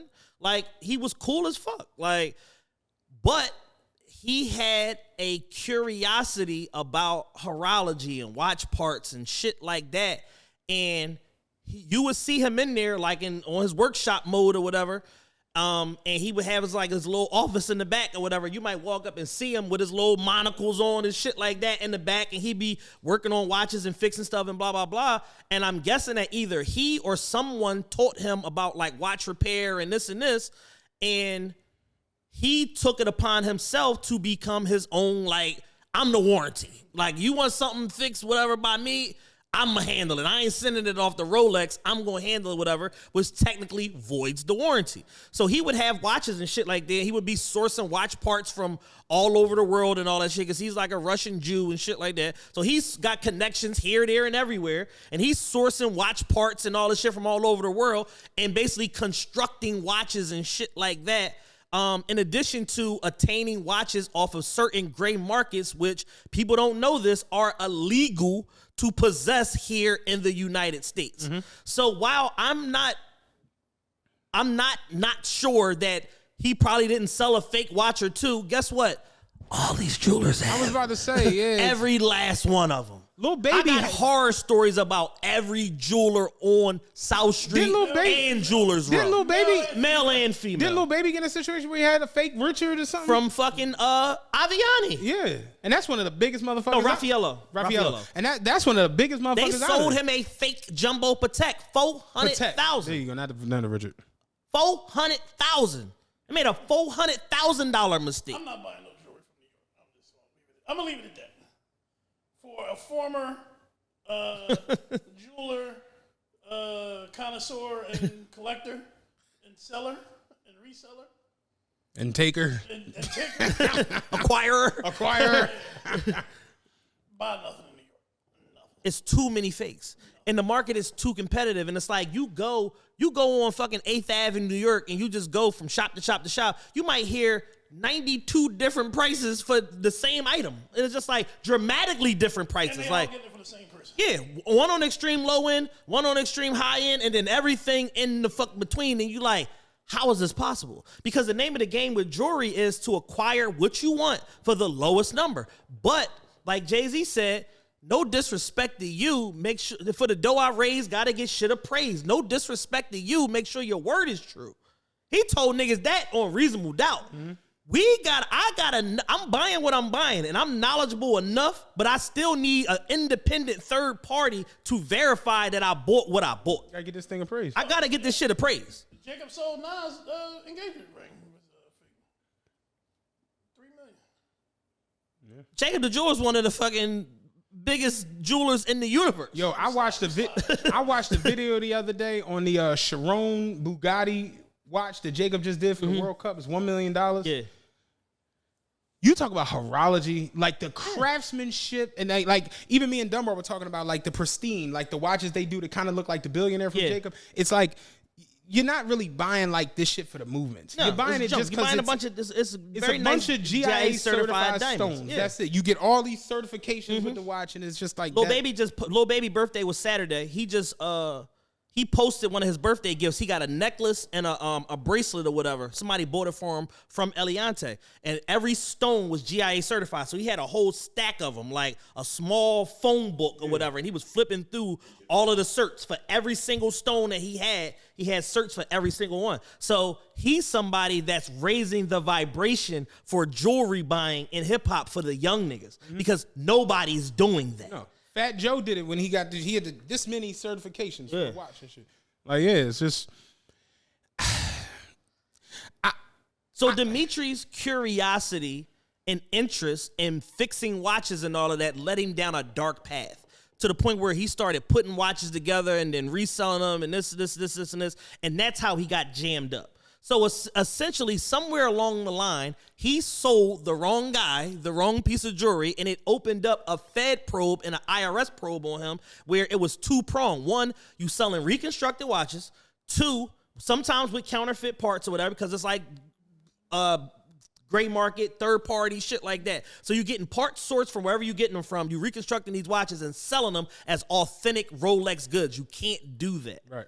So you got jammed up with that. He got jammed up on an IRS level of failing to report transactions of $10,000 or more to the tune of $750,000, which I personally think that's low because I know between three niggas that spent $500,000 with him over time And it wasn't that long of a time period. 3 name recognizable, reputable people that I know that spent money with him. Meek used to shop with him. Like, he had a video with Floyd not too long ago before he went to jail, 2018 and shit like that. Like, Dimitre was making waves. He was doing real business. His sister owns a jewelry store in Beverly Hills. This is not no bullshit jewelry owning family. She shut her store down to come run his store while he was locked up. Now, fast forward now, 2022, this case gets adjudicated. He gets convicted, but people don't even understand Meech was already locked up from 2019 to 2021 for this shit. He just posted bail middle of 21, like July of 21. I seen him like the week he got out of jail. I seen his sister. She was walking down the street. She's like, I know you. She's like, you used to do business with my brother. Blah, blah. She's like, you know he's in there. I'm like, what? And I went in there, and it was me, Carlisle Kev, Rick Lowe, and Calcutta. What a combination. We was just all happened to be on South Street. 1994? It's like the fucking party promoting Avengers. All on South Street at the same time. We about to go to Gotham, do a walkthrough. And we went and sat in there and talked to Meech for like an hour and a half because everybody knows the guy. So it's like right, wrong, or indifferent. Did he cut some corners? Yeah. But did he just out and out just go and fucking buy a bunch of watches off of Canal Street and sell them to niggas? No, that's not what he did. So the headline versus the actuality and the details of the case are not the same thing. So it's like, yeah, technically this is fake, but in reality, it's like you could have the same thing happen to you at this jeweler. I'm not going to say names. This jeweler, that jeweler, whatever. A certain jeweler that I know, also on South Street, on the same side of the street, a couple blocks up, sold a very prominent figure of Philadelphia a brand new yellow gold Rolex Prezi with all CVDs in it. For those of you that don't know what CVDs is, it's carbon vaccinated diamonds, which means we take all these bullshit bad diamonds, suck all the carbon out of them, and now they shine. And they shine all these different colors and flashing this and this and this. And he took his watch down the street to shine. They put it on this fucking scanner, the heat sensor, the CVD machine. The whole watch lit up red, which means it's CVDs. $60,000 watch. This was like 3 or 4 years ago. They had to give him a fresh, brand new Prezi for free, yellow gold one, brand new in the wrapper, and refund him his $60,000 because they tried to get over on him. Mm-hmm. Yeah, they're going to try it. But it's all about your approach and what you know and this and this. Because when in any industry, if they see a sucker, they're going to lick them. If they less than a moral, scrupulous person, they're going to get over on you. Yep. And Dimitri's a very greedy guy. He's my guy. We've done some unmentionable things, but he's my guy. Damn, it's always just like a level of scariness from there. Shadowy figure. So it's like, so for all of the hoopla and people sending me this, and I'm like, yo, as far as I'm reading this is the same case. Like, I don't even think he got to go back to jail for this. Like, he probably got time served because it was $750,000 in the feds. Like, 2 years sound about right? Yeah. So I'm imagining unless they superseded him, he might have been doing time for one, and then started tapping into his finances. And then they hit him with the IRS shit or whatever. Because it's like they came in, when they originally arrested him, they came in the store and swiped all the watch inventory. They didn't touch none of the jewelry. They left all the custom pieces, the chains and all of that shit. They left all of that shit and just took all of the watch inventory. Because that's why we're here. That's what the indictment is. So we seized all of the watch inventory and the watch parts and blah, blah, blah. And we had specialists come in. And when you're dealing with the feds, you're dealing with unlimited resources. So we're going to hire 2, 3, 4, 5 specialists to come in here. Watches to a fair-skinned person. Yeah. Didn't know who they were, what they did for a living, didn't have no understanding, and it went up the chain and it opened up a probe on his ass. I always question with the fake watch thing. Like, do motherfuckers be like, do they be knowing? Because you know how you be knowing? Some people be knowing. I've met white guys and they be like, replica. So they have a nice sub. I'm like, damn, nice sub, replica, $600, man. I got a guy fucking South Florida gets these Jones. Like, you can't even tell the difference. They sweep everything. Ocho, oh, this shit fake. He's a mega millionaire. Nigga fucking commentating on the World Cup right now, getting paid mega millions for that shit. Like, he tell you all my shit fake. Oh, everything. He got a Canal Street rack up. Oh, man, it was 6, 7 pieces. There's pages right now on IG selling bust down APs 4,100. Why is the fake watch 4,100? They got the CV, they got the moistenites in it. Yeah, got the moistenites and the CVDs I mean, the in it. stones, like, even fake stones cost. They worth something, yeah. Yeah, they worth. So they probably selling you a $1,500 replica, like the best replica you can get, to where it's like it's not detectable to the eye. You got to take this motherfucker apart to know that it's fake. So they selling you the best replica you can get, and they selling you fucking the CVDs or the moistenites or whatever. And the telltale sign that you got CVDs or moistenites really flash flat, like they don't really show nothing. But the CVDs flash with color, blue, yellows, and shit like that. Like, but real deal VS diamonds flash white. White. Yeah, like a 1 carat moissanite stone is like $1,200 because it's the same color of a 1 carat VVS F1, which is anywhere from 50 to wherever. Right. Yeah, so there's inherent value to the shit. It's just not, the problem comes in is DEF is the color. yeah. The problem comes in when motherfuckers think they're buying authentic shit and then they get duped. But I think that now where we are, so much bad can come from that as far as publicity, legal charges, and all of this shit. And the fact that people have access to the internet, social media, podcasts, blog pages, all of this shit, it's not worth the publicity because one person could make so much fucking noise because anybody at any time can go viral. So all it takes is one person to put the right posts up in the right way on the right platform, and then it go viral, and then now your whole foundation of your business is fucking trash because you the nigga that sell fake jewelry. So it's really short-sighted and not worth it. Because you got the internet as this backdrop of like all this info sharing and all of this shit, and it's like it could really like fuck you around pretty bad on a business level.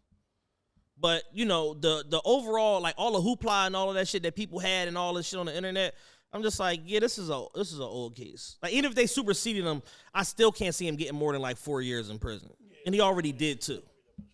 So yeah. Do you still have any desires for like the bust down shit? Absolutely not. No. No. Really? A chain, I do. I ain't gonna hold you. No, chains and shit, yeah, but I don't really count that as that's just kind of like par for the course. But even like certain chains, like once you start getting into large gram like Cuban links and shit like that, I wouldn't even bust them Jones down. I would do like the lock or whatever, but I wouldn't do the links because like the gold is going to hold over time. Gold holds more value than diamonds do. Yeah, of course. So I would just rather have like just a gold Cuban or rose gold Cuban or whatever the fuck with the ice on the lock or whatever, and like a nice rose gold watch, as opposed to like a bunch of bust down jewelry, because that's everybody's aesthetic. You gonna judge me if I get the big bust down No. TRPE? Okay. Yeah, getting two of them. Yeah, pieces is like one thing.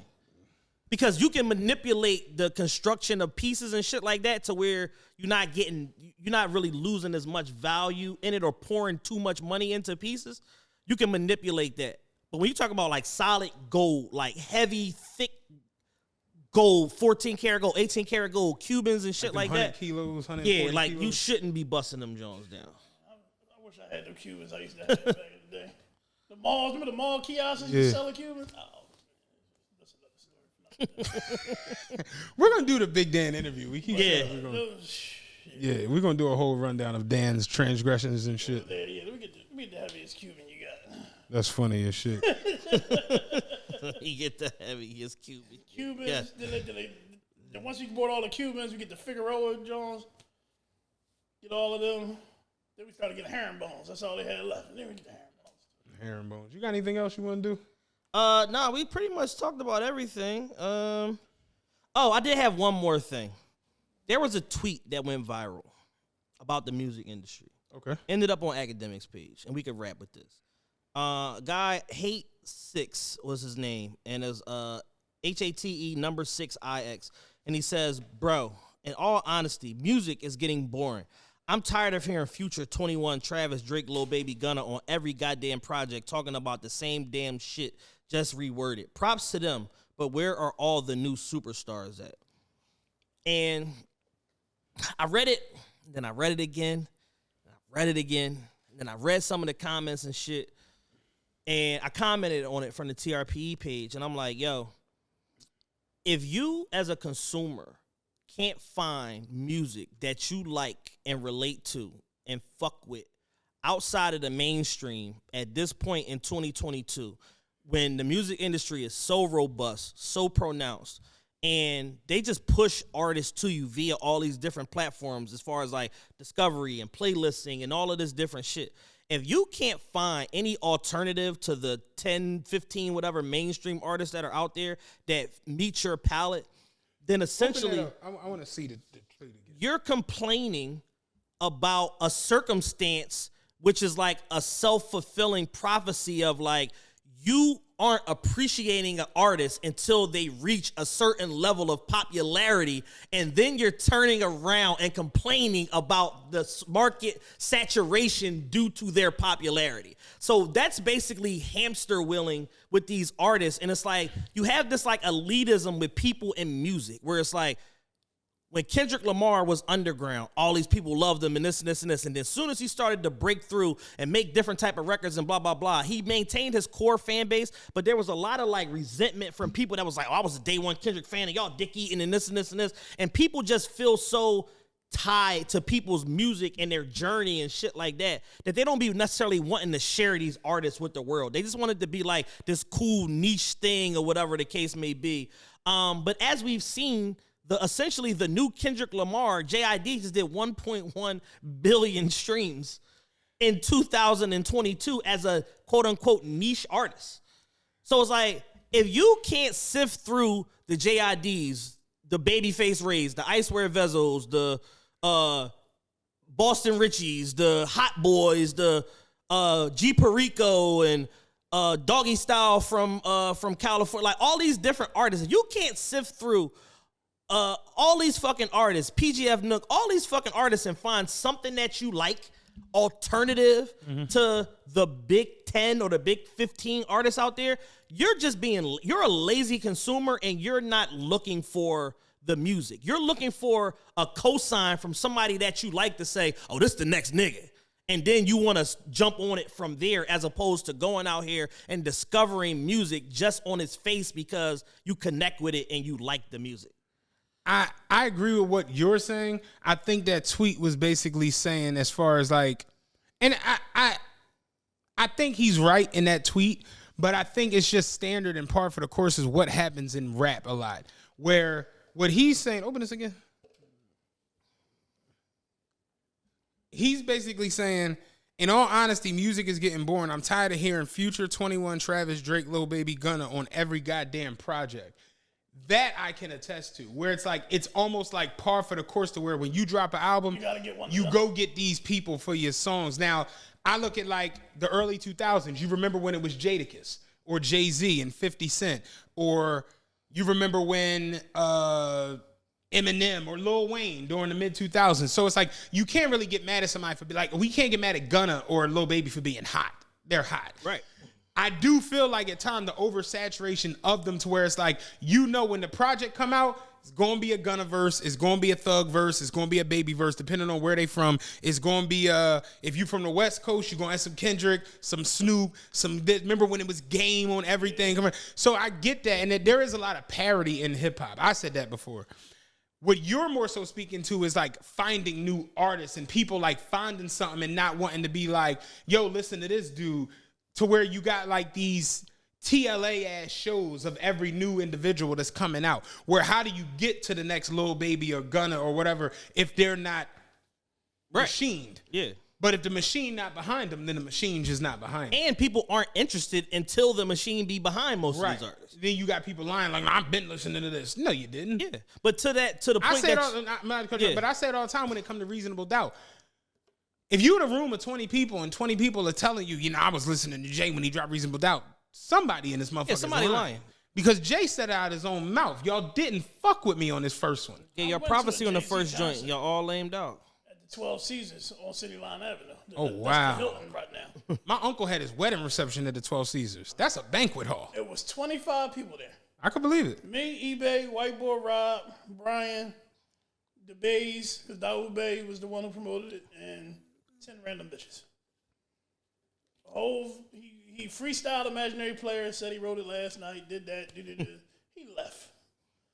we had VIP tickets. You supposed to sit in the back eating all that. Man, he was out. It was maybe 50 people, maybe. What year was this? This is before the second album came out. So this is 97? Yeah. 96, 97? Because the merch was like, you know what the merch was? The poster of him and Biggie doing Brooklyn's Finest? Brooklyn's Finest and somewhere. Damn. That was the only merch he had. You get that. I remember seeing the joint was like somebody had Jay for like 5,000 at a club or a party and shit like that. Yeah. Yeah, double back. Gave him 7,500. Yeah. 7,500. You imagine going to a Jay show at the 12 Caesars? You know what the fuck that would be like? We was hyped. Be like, oh. Be like, yo, no. Nobody. Yo, no. That's funny as shit. No, real But shit. but to the point that you're making, just recently, Roddy Ricch just put out Feed the Streets 3. You know the only features on there? Lil Durk, Ty Dolla $ign. The other 9 songs on there is Roddy Ricch by itself. Babyface Ray just put an album out. The only features on there is Wavy Gang and Lil Durk. You know what I'm saying? So it's like there's other music out here that's dope. But you just mentioned how Durk is the feature on both of those albums. Yeah, but he's one guy. What this person is saying is that all these albums are packed with a whole line, like these Khaled style albums. It's the Khaledization. Well, no, I don't think it's the Khaledization. That's ridiculous. But I do feel like when the albums come out and the what's the thing everybody's doing now? The EPs come out. The features is those people. It's Travis 21, Gunna, Durk, Baby. You know, there is a bit of parody to it. Like you just like look at the Migos album. Like, and I love Culture 3, but you look at the features on it: Future, Drake, Cardi B. Like you just know what it's gonna be because that's the machine. And I'm not necessarily against that because I understand the machine in the music industry. But but also an argument can be made that these are just organic relationships that they have with all of these people. I don't think that is. I mean, at the end of the day, you figure they went on tour with the Migos. Yeah, like, Drake is day one, Future's day one, and Cardi B is married to Amigo. Yeah, so I just feel like I understand it, but I'm not against it because I remember when Puff was the hottest nigga on the planet. He was on everything. I remember when Jay was scorching. He was on everything. Shit, when Pac was scorching, he was on a bunch of shit. When 50 was on fire, he was on everything. Pac is the one that told us, he created the theory of you have a 5-year window in hip hop. You got 5 years to maximize. Remember when he was scorching, he was on every fucking thing. So I think that's just normal the way it goes. And us as, hip hop culture is pop culture. So we're at the forefront of music. So it gets seen in don't nobody care about Shania Twain features. You understand what I'm saying? Like, seriously, how many songs, what was I was about to say Hillary Duff. What's the girl? Taylor Swift. Taylor Swift. They all the same. Do you know Taylor Swift features from this past year? She don't do features. That's why, but I wouldn't know if she was on something or not. But I know where you can't get a Taylor Swift feature. I know where Durk at. I know where Lil Baby. There is parody to it. So I feel like I just feel like there's so much good music that exists that doesn't fit that format. That niggas are lazy music, so you're gonna be lazy about how you consume music and then still complain that the system that you're complaining about isn't developing any new stars. I don't think that because look at 7220, like what happened to Virtual, Gunna. You look at Drake with Jimmy Cooks, 21 Savage. It's like there's basis in what he's saying. But prior to Drake doing his album with 21 Savage isn't just all over everybody's shit. He don't do a lot of features. So it's right. like you can the only way he can substantiate the 21 Savage point is because he just did an album with Drake. No, but 21 Cooks was on Drake's last album. That's more so what I was talking about. But again, that's an organic relationship that goes back. I disagree with his whole sentiment. I don't think the whole sentiment is wrong. The whole sentiment is wrong. I think that when albums come out, right. I don't see nothing wrong. I don't see nothing wrong with it, but I think that when rap music comes out, we know it's going to be Lil Baby, Durk, Gunna, Young Thug, Future, Drake, or the Migos. Like I think that's relative. I don't see nothing wrong with the programming. I don't either. But I see that he's. Because it's like you listen to you keep like why we don't listen to the radio no more.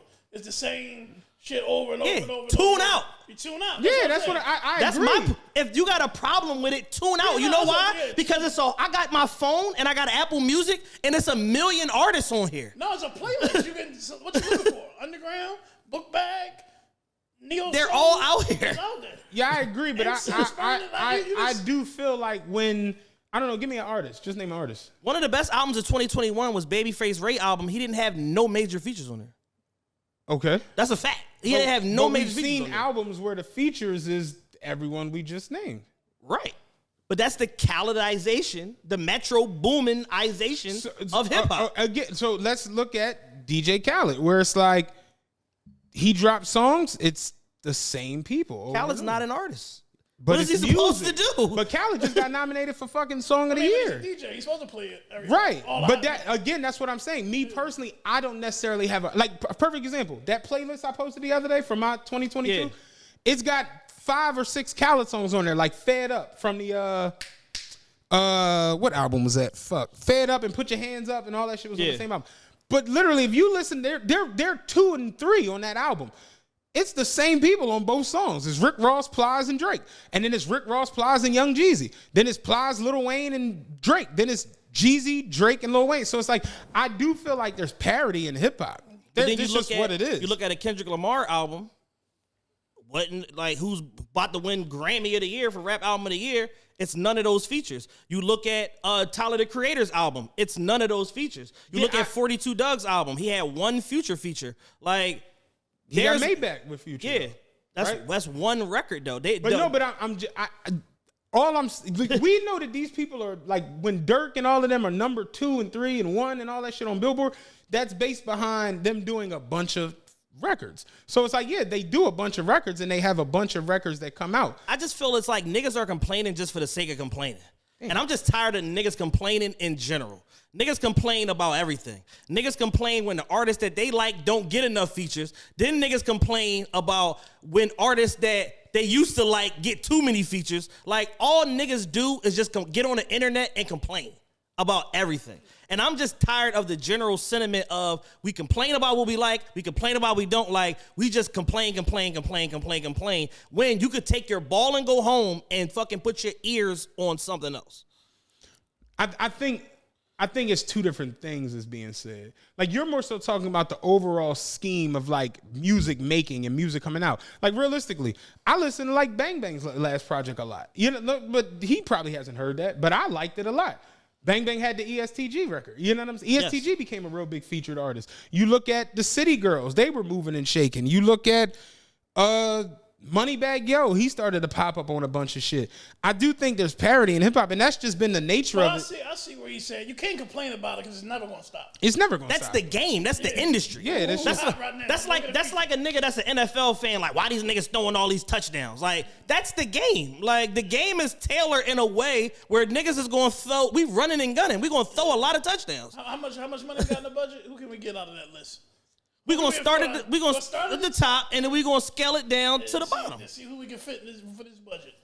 Like, what you call it? Album banger. Finesse 2 times it dropped Friday. He got Baby on the record. He got Baby, Moneybagg Yo, and Gucci. That's it. Album was banger though. Who's on the album? Lil Baby, Moneybagg Yo, and Gucci. Yeah, it's the same shit. That, like, I agree. Like, it's like Dolph did 10 albums in a row with no features. Well, then no one can get close to Dolph. Like, but like me personally, I said it the other day when it comes to female music. Like, literally, we drove to the gym the other day, dog. Lee had on like 2 or 3 songs from Meg Thee Stallion. I'm like, yo, let me out the car. Like, this shit is awful, yo. It's terrible. It's the no bullshit. Cardi, her, the City Girls, Lotto, Mulatto. What's the other girl? The Sweetie. It's the same shit. Like, music is very, very parody-ish. That is just what it is. Especially like this new bust down culture. It's the same shit over and over and over again. So we can't argue that. And now I do agree with what you're saying is go listen to Nas just dropped with Hit Boy. Yeah. Ain't nobody on Go that. Listen to Nas. Go listen to West Side Gun album. But when you go listen to Blue Bloods Clan. But when you cut on these albums that are getting push, and they like, oh, this did 160,000 the first week and 190,000 first week, it's the same shit over. I mean, that's the only way you gonna get 190,000. It's the same shit. And then let's keep it a buck. As much as we like Lil Baby, Gunna, Dirk, all of them, it's the same shit. The same way the women rap, the men rap, and it's the same bullshit over and over and over again. That's just reality. Yeah, you got 20 years out. It just is what it is. I like Baby a lot. Lil Baby is gonna talk about his chains, his Lambos, how many hoes he fucking, how many bags he bought for the bitch. Dirk gonna tell you about how much he loved the trenches, how he did this, that, and the third for his bitch, and this. It's the same shit. It just is what it is. The women are no different. The men are no different. He don't need to complain because it ain't gonna never change. It's never gonna change. So it's just it is. We on year 40 of this. You gotta like listen to the shit. Like me personally, I like Nas more than a lot of motherfuckers who like and then plus music. Motherfuckers is territorial. You got Atlanta. You might have my Atlanta homies on there. Like Memphis got a scene right now. Detroit like got I a keep scene it a buck right with now. you. I don't even like the fact that music just gets sent to each other because it feels unorganic. Just is what it is. Like you hear this Jada and them tell a story of Reservoir Dogs. How they flew back into New York and Jay was like, come to the studio. I want you to meet this kid. He met Beans and they was like, yo, let's do something. They cut the beat on, boom, did Reservoir Dogs. It feels like that. You can feel the energy in the song. But this shit where you send him the beat, then he send it back with his verse, it feels so. Niggas be lying about they don't write shit down and all that. They don't want you to see their process. Yeah, they don't want you to see their man writing the record. Or some dirty kid with holes in his shoes writing their verse. Like, yeah, it is parody-ish and it is very. That's why I said honestly, I keep it a buck. We just need to go in and start cutting music. Why the fuck not? Anybody could cut music at this point. but it's like my problem is Uzi got the hottest song in the country with one. I ain't gonna hold you. With 2 bars. I ain't gonna hold you. on the whole song. I ain't gonna hold you. That shit. You definitely start jigging with that shit. This ain't what you want. That shit This is ain't all what you that. 2 want. motherfucking bars. Banger. But like, to the greater point, like Ab Soul was just with Jay-Z the other night. Ab Soul's new album, Herbert, is coming out on the 16th. I guarantee you, whoever this nigga is, ain't gonna go listen to Ab Soul album, and ain't none of them niggas he just named gonna be on Ab Soul album. Excuse me. Damn. But nigga, motherfucker, it's clickbait. At the end of the day, motherfuckers likes and all that shit. You can find good music. Yeah, this shit got 72,000. Because even when I do, because like I do get tired of the repetitiveness of the Baby Future sound. Like you said, what I do, I throw Benny on. I throw my Benny on. I throw Nas on. I throw Finesse on because Finesse talk that pimp shit. So that's my shit right there. He fucking Young Boy got 39 albums with no features on. No features. You can find something you like wherever without the niggas, because he's beefing with the whole industry. Yeah, he can just run a list. Just run a list down, like just put on play NBA Young Boy Essentials. None of these niggas are on there because he hate all of them. July, you can switch up. July 4th, you done read through his whole catalog. But yeah, no, I'm not fucking just be talking shit, just be talking. I am not trying to get in a fight at the Eagles Stadium. Oh, they gonna jump you. Like, that is not it, man. Throw you off the top tier. Like, you might as well be in greatest for you get into a fight at the Eagles Stadium. That shit is all cement. They be ready.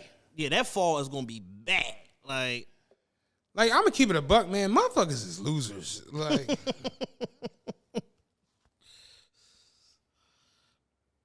My thing though, why do you want to go provoke a group of drunk people? people been drinking since 11 o'clock yesterday. Yesterday. Purposely got on the L so they don't get no DUI. Yeah. Drinking on the L. Their lives are worthless. This is the every Sunday is the highlight of my life. like, yeah, I'm not getting in no fight over no sports shit. Yeah, and hell no. These motherfuckers don't know me. They don't care about me. I'm not fighting for these niggas, man. I root for this team, and that's it. When this Miles Sanders, I guarantee you, if you get knocked out of the Eagles game, Miles Sanders is not coming to the hospital. I keep it a buck, man. Like, yo, as I gotten older, yo, I look at like people like weird as shit. Everybody's strange. Like when motherfuckers really be like, oh, it's a great Monday. Eagles won yesterday. It'd be like, that's it. Like that's what's making it a great Monday. Yes. Where your kids at? Free coffee. Not even. Like, I just think it's like people are way too invested as fans when it comes to this. It's like you said earlier. People just, it extends past black people. People in general are too comfortable living vicariously through celebrities. Banks. Yo, we recording. I'll call you right back. All right. I ain't gonna put Banks on there and shit. People are just too comfortable in general living vicariously through whoever it is that they admire. For black people, it's rappers, certain athletes, certain Instagram people, whatever case may be. For white folks, athletes, their their local carpenter. I don't fucking know. Like, but it's like people would rather easy to just be a spectator to somebody else's success and just have your emotions ebb and flow based on what they're doing rather than go out here and accomplish something. That shit is too hard. Yeah, real shit. But yeah, this has been a really, really good show. We had real good conversations in this. You got anything else you want to drop? Nah, not really, man. Appreciate everybody for listening. If y'all not on Patreon, make sure y'all get on there. Patreon.com/official TRPE. Probably should have did that in the beginning. Yeah, get in there. Get in there. Get y'all concert live show tickets. TRPE6.eventbrite.com. Hey, we could turn it into a concert. I'll perform a track. We got Put